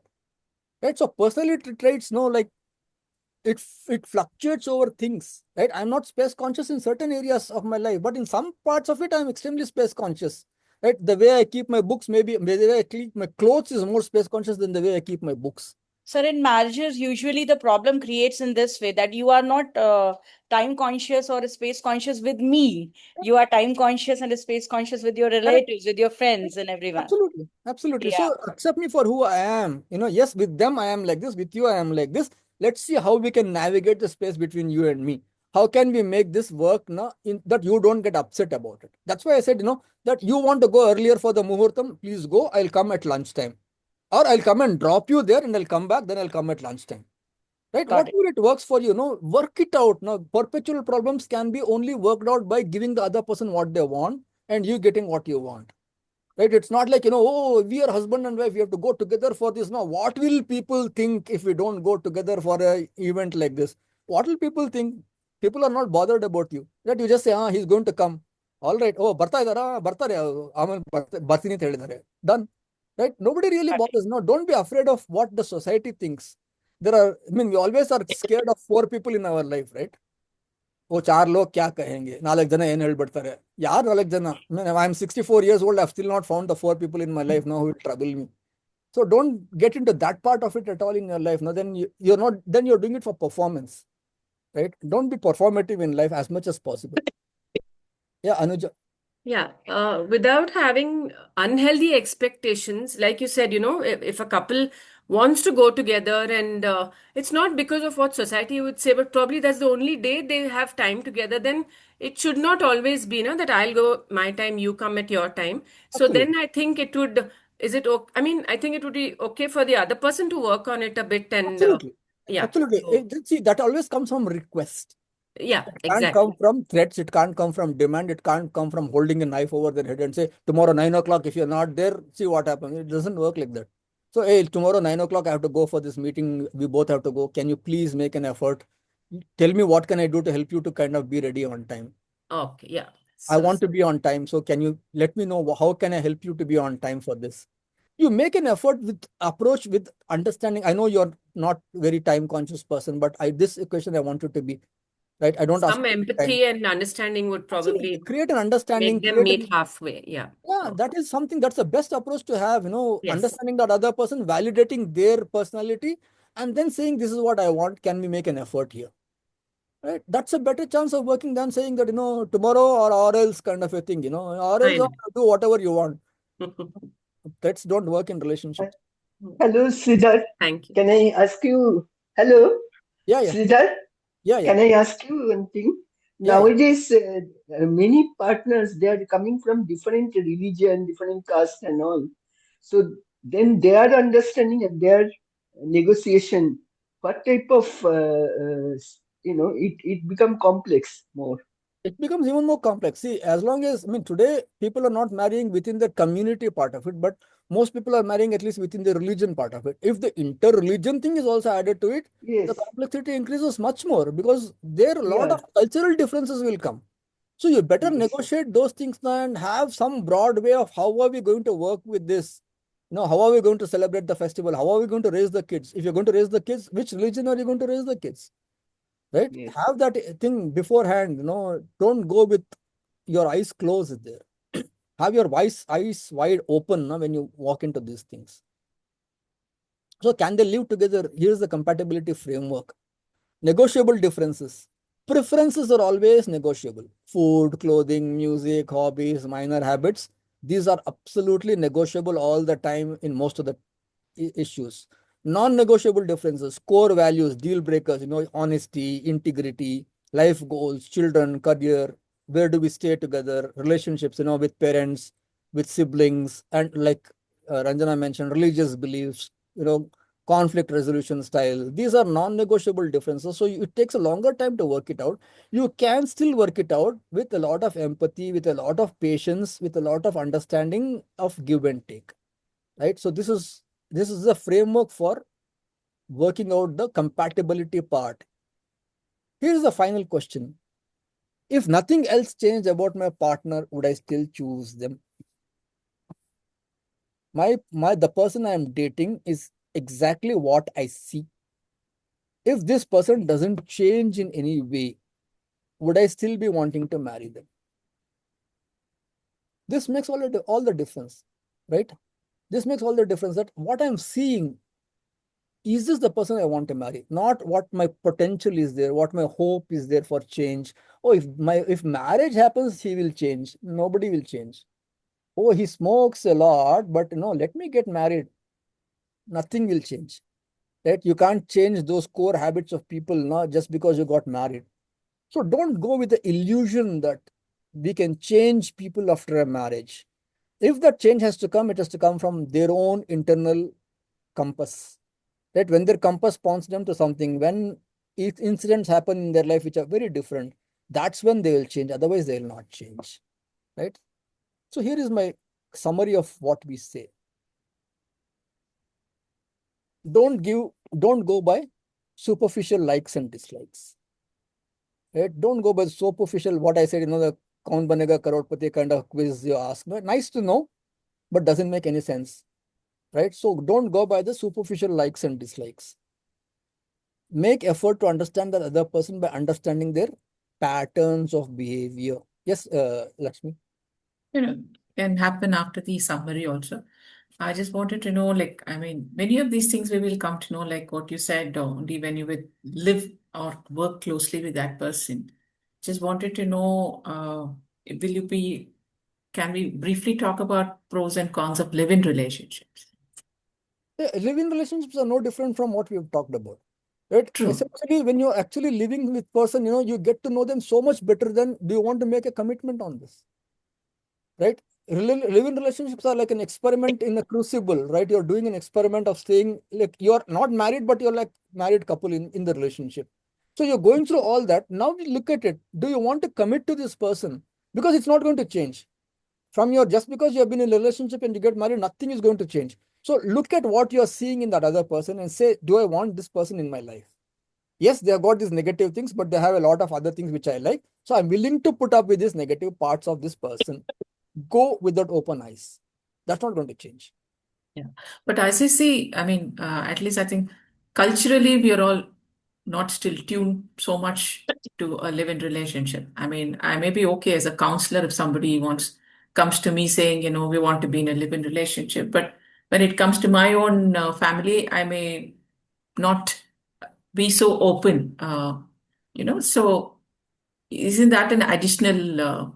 So are we saying that, should we encourage somebody when they say they want to be in a relationship? Are you asking that question? Should we say yes? Yeah, that's right. I mean, before actually making a legal commitment. Yeah. So basically what we look at it is, that what is the boundaries you're going to draw in the live-in relationship? Are there going to be any boundaries at all, or are there going to be no boundaries at all? Right? So if there are no boundaries at all, how are you going to deal with the outcome of it? Are you okay? Tomorrow, if this relationship doesn't work, are you okay to come out of the relationship and still be able to handle life? Because breakups are not easy to handle. Whether it's a live-in relationship, whether it's a friendship, whether it's a marriage, breakups are never easy to handle for anybody. It always feels like a sense of failure comes into you at the end of it. Right? And how is the other person going to treat you after the live-in relationships? Are you okay with that? Are your parents okay with this kind of a thing? Do you want to do it openly, or do you want to do it without everybody coming to know about it? How do you want to handle this? So there we can look at the pros and cons. If the person wants to enter into a live-in relationship, make them aware of what are the pitfalls here. Right? These are going to be the thing. Once you tell your family you're going to be in this, they're expecting you to get married. They're not expecting you to come forward unless your parents are also very open-minded and saying, okay, you experiment, works, doesn't work, come back home. If your parents are that kind of a people, you've got a wonderful set of parents. Yeah. Your parents are saying, okay, you want to go in a relationship, go, but if it doesn't work, don't come back home. Then you're in trouble. Yeah. Right? So it's as a parent also, it's for us to make them aware, saying, make them aware of that. Okay, if you are a parent who says, look, if you want to experiment, but I want a commitment by certain time. Right? Always set a stop loss for an investment. Right? You stop loss for investment of relationships. Yes, how long would you want to be in this relationship before you kind of say yes or no to it? What should go right? What should go wrong for you to come out of it? What will you take? Sometimes people get into the relationship and don't want to come out because they kind of half committed to it, and now they don't want to go to the parents and say, no, it's not working out. So there you begin to take abuse, you begin to take violence, you begin to take everything, even in a live-in relationship. Why? Because you don't have an outside support. So talk to them. Do you have an outside support to come? If you don't have this relationship, can you come back to your place? What are you going to do? What are you not going to tolerate even in the live-in relationships? Right? What are your non-negotiables even in relationships? I mean, I have people come and say, no, the moment some violence is there, I'm out of the relationship. Fair enough. At least you've got a sense of what will not work for you. Yeah. Yeah. The other observation is, I mean, in general, why it's good to know through this session. Many people who want to be in a relationship or they don't know what they want. So Which is so what confusing. they expect from the other person comes next. They themselves don't know what they want. It's so important to understand what are your needs that are going to be fulfilled in a relationship. What are your needs? So we make them think of, what do you think are your needs here? What is the need for freedom? What's your need for health? What's your need for a relationship? Why are you getting into this relationship at all? What need of yours is going to be fulfilled in this relationship? Right? Are you going to into a relationship just to escape your parents' house? So many people do that. Oh, my parents' house is so bad. The first relationship I get, I jump into it. You're making a huge mistake. Yeah. Running away from something to get into a relationship does not make any sense in the long run. Exactly. Right? So always know, can you wait? Okay, you want to get out of the parents' home, wait, but don't jump into the first relationship that you're getting. Is that relationship good for you? Then go for it. Otherwise, look at something else that is good for you. Just because there is a heat at your parents' place and you want to escape from there, don't jump into the first relationship. Thank you. All relationships are suboptimal, right? This is always important to keep in mind. Can each one of you live with the other person's unsolvable issues? recognize the unsolvable issues, and can you live with it? Yes, this person is time conscious, this person is time blind, this person is space like this person is like this person's communication style is like this person handles anger like this person handles anxiety like this. I'm okay to live with that because those are unsolvable issues. Can you accept yourself and the other person for who they are and learn to navigate your space between them? You don't have to change. That other person doesn't have to change. Can you still live with that thing? Can you accept yourself for who you are? I love myself for who I am. I will love other person for who he or she is. Then it's easy for me to live with them. I don't expect the person should change. The person should change. That is where the whole relationship issues start. I want the other person to change. I want the other person to change. Right? The person feels I'm not being accepted for who I am. And people do make those changes. And the more changes a person makes, which is taking them away from their identity, the relationship may still survive, but the person is very unhappy in the relationship. I have become somebody I can't recognize because I've constantly changed to kind of cater to the relationship. Yeah, the relationship is surviving. The relationship is still there, but I am not the person who I was. The complete identity has altered. I'm an extremely unhappy person in a relationship if I have moved away from my core identity. And here is the last part. Marry what you see, not what you hope to see. Marry the present, not the potential. So that brings me to the end of my session. I just want to kind of mention a couple of things. If somebody is seriously interested in getting to understand marriage counseling and all, we have a course in the month of June. Every year we have a course in the month of June. Many people from Sneha Counseling also have done it. This is from the June for 12 weeks. It's an online thing. 12 sessions will be there, assignment based. So anybody interested, you can contact Lakshmi or anybody in Sneha. They'll be directing you. This is my contact. If anybody wants to have anything, need some information, this is my contact and this is my website. Lots of articles on my website with relationship issues. So you can go and check that out. Yes, Anuja. Yes, there are just two questions for which there may not be conclusive answers, but youngsters, as you started with, why should we get married? Is one question. And the second one is maybe not many, but I've known of cases where people have lived for 5 years together and broken up 2 years after they've gotten married. So, I mean, then what? I know there are individual differences and individual causes, but I'd like to hear it from you for these two questions. Yeah, basically, when person asks, why should I get married? I clearly do not have an answer for that. For me, they should be providing that answer. Right? I cannot provide you an answer for why you should get married. I will not even tell somebody who comes and says, should I get married or not? If somebody says, should I get married or not? I say, you tell me why you want to get married. What's the reason you want to get married? You want to get married for companionship? You want to get married for having a regular sexual partner? You want to get married for, person to go around with, live around with because you like them? Fine, go ahead with that. But if you do not have an answer of why you want to get married, I'm not going to provide you an answer as a counselor why you want to get married. Because I don't know what you want. Right. So you define what is the marriage going to fulfill for you. That makes sense. And when you talk of people having lived in a 5-year relationship and then getting married and broken off, believe me, living in a relationship is also one stage. The moment you get married, your expectations zoom.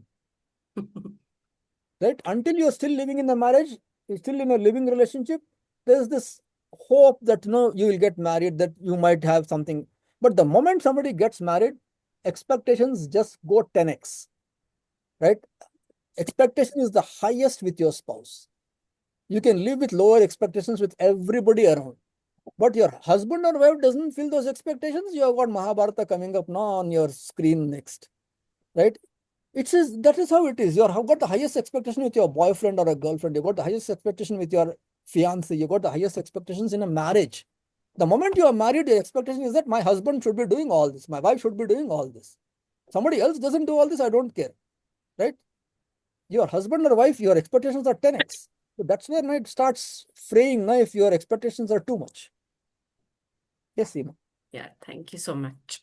Yes, Sri. So, unfortunately, many people do not come for pre-marriage counseling. That is the sad reality. I wish people did more and more. Many a time, like you were talking about non-negotiables. So at 25, 26, they think they know what are the non-negotiables, right? I don't want a person who smokes, drinks. I want a person who is based out of Bangalore. I want a person who lives with my parents. So those are such, it is such a time-bound non-negotiable. So I know of this family who insisted and they let go of many prospective brides because of that. And now they are in a miserable situation because they've got married and they're not able to get along. So all those things of not living, living in Bangalore, living in a joint family, all those non-negotiables are absolutely insignificant today. It's become more a liability than this thing. So that's the sad part. I wish more people come to professionals to understand what are those non-negotiables also. Yeah. So that's my point here. No, you're so right. When we say non-negotiables, people talk of non-negotiables about preferences, which is stupid. I mean, you like non-veg, I don't like non-veg. That's not non-negotiable. It's a negotiable thing, right? We can say, okay, you don't like non-veg, we will not cook at home, but you can go eat outside. It doesn't make any difference. We can work out on the non-negotiables about preferences. People miss preferences to be non-negotiables, which is so wrong. To me, the non-negotiables are the bigger thing, right? It's not the kaun banega karoti answers to questions, right? Yeah, Those are the true. bigger things. That They near start the drinking, smoking much later, having non-veg much later after getting married in their yeah. 30s, So what 40s. will So you that's do if the also person? possible. Yeah. Yeah. If the person starts smoking after the marriage, what are you going to do? Are you going to dump him? Oh, you started smoking. I don't want to get the marriage. I don't want the marriage anymore. Right? It's not going to be. Those are our preferences now, which yes, somebody has, somebody doesn't have. Right? It makes no difference to anybody. Many of these preferences change over our own lifetime. Right? We have seen that, oh, once upon a time I used to like to eat those kind of food. Nowadays I don't like it. Have I changed? Of course I have changed. All of us keep changing. But those are insignificant changes now, which doesn't affect others. So whether you kind of eat non-veg or not eat non-veg doesn't affect others. So don't think of those things as non-negotiable.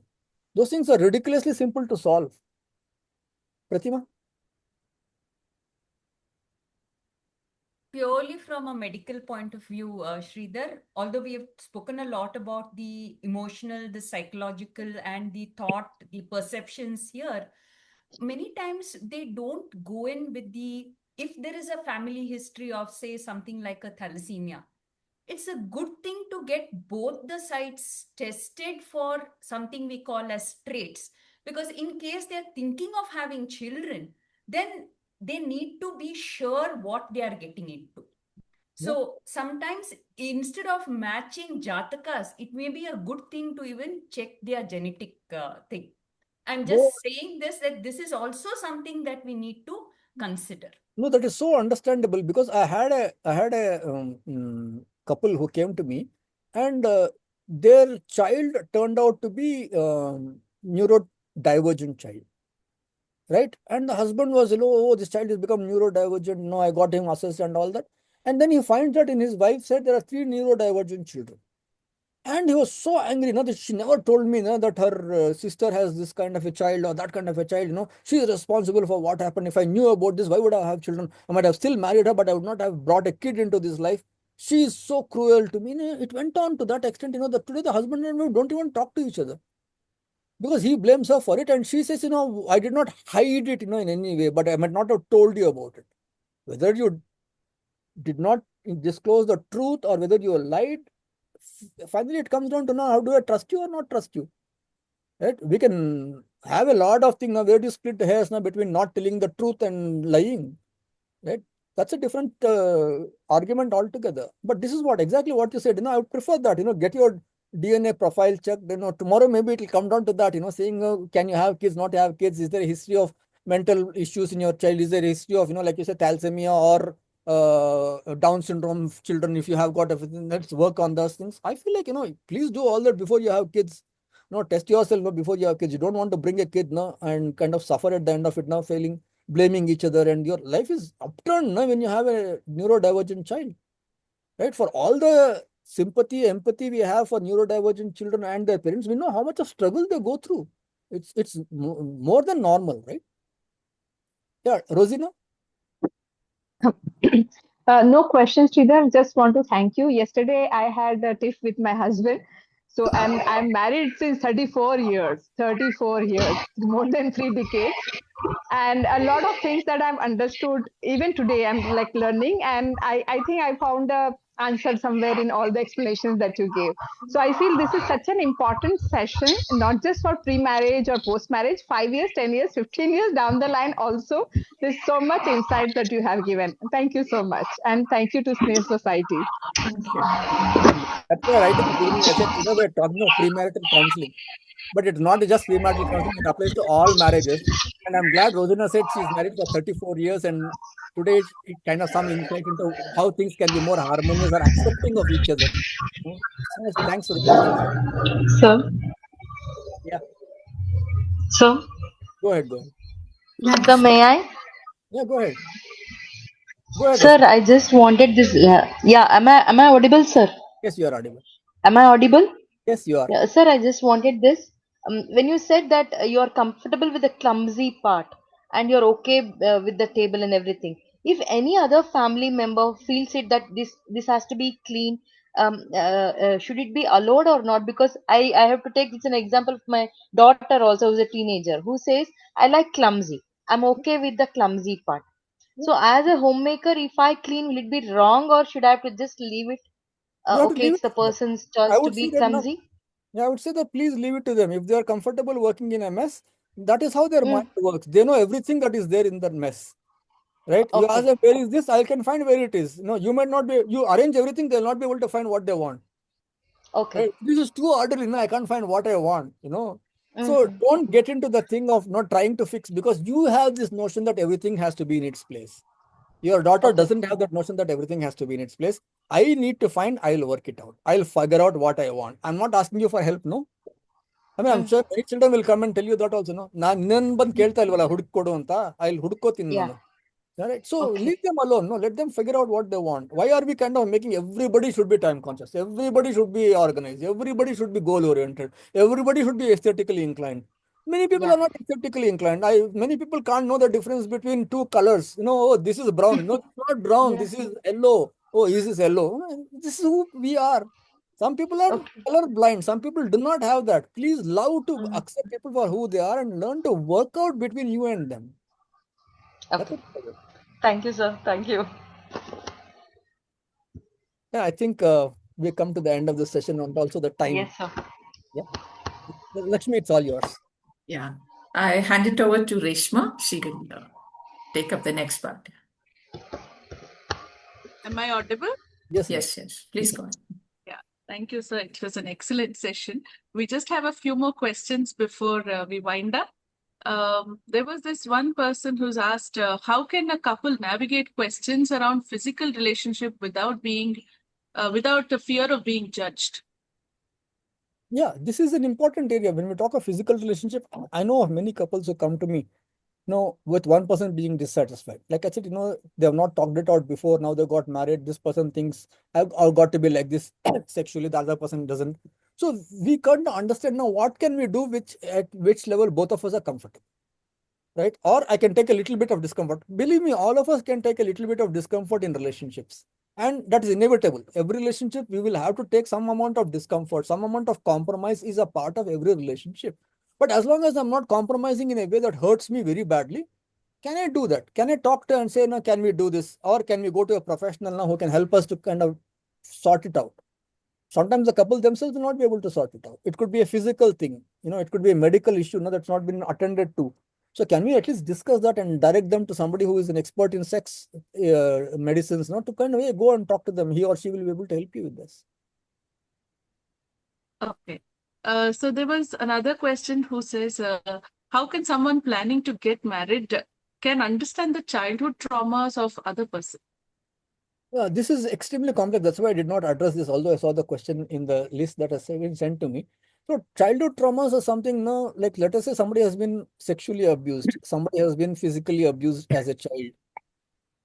It always makes it very tough for that marriage in any case, right? If somebody comes from a, let us say, sexually abused background and they want to walk into a marriage, that's not going to be an easy marriage to handle. And if you are somebody who's really strong, who can still survive because you love that other person for who they are, then you can work these things out. And believe me, once you can work these things out, that marriage is going to be a brilliant one.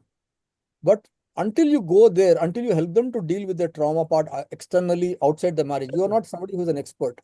right? You need to put them onto somebody who can help them to deal with the trauma part. But if you are somebody who is patient, who is loving, who is still caring, this marriage can be really wonderful, but it will take a long time for that to happen. So be ready with the patience and a long-term program. So what about suppose in arranged marriages, which are very prevalent even for today, there is a time constraint. They will give the couple, probably the families do allow the couple to get to know each other, but it may be a very limited time. How do they judge a person? Because the time is quite Time is quite limited. So there, if you do not have the option of observing that other person, like I said, firstly, if you're in a relationship, best is to observe them. That's what gives you more than what they're speaking, right? Speaking can be anything. Speaking can be just to kind of make you, oh, I'm a very kind person, I'm this and that. People are always telling all the good things about themselves when they're trying to woo you. So if you can observe them actually doing it, it will be great. But if you do not have that privilege or the liberty of observing them and you've got a short time, then that's why I have given you a set of questions that can be asked. Right? If you can ask that questions and ask them to give examples and work around that, not make it like an interrogation. Hey, when was the time you had the most stress in your life? How did you handle that? That gives me a clue how this person handles stress. So I've given a set of questions, I hope that will be helpful to them. That is about all the questions. Yes. Thank you for an excellent session. It was an eye-opener for all of us. Very structured as usual and very clear in what is to be expected and how to deal with it, and also the tips to be prepared. Thank you very much, sir. Excellent and enriching session for all of us. I can speak on behalf of everyone. Thank you, sir. Thank you so much. Thank you, sir. I just want to add to many of you have requested for a recording, so we will put it on our YouTube channel. I will be sharing it with Sreedhar as well. Offhand, I'm a little handicapped to get the actual YouTube address. I'll identify that and I'll share it with on the group. Yeah. Thank you so much for being with me. I enjoyed every moment of being with you people and taking Yeah. you. Thank you, sir. We always look forward to your sessions. Thank you very much. Thanks to all. I made a lot of questions, a lot of very interesting questions, and which added to the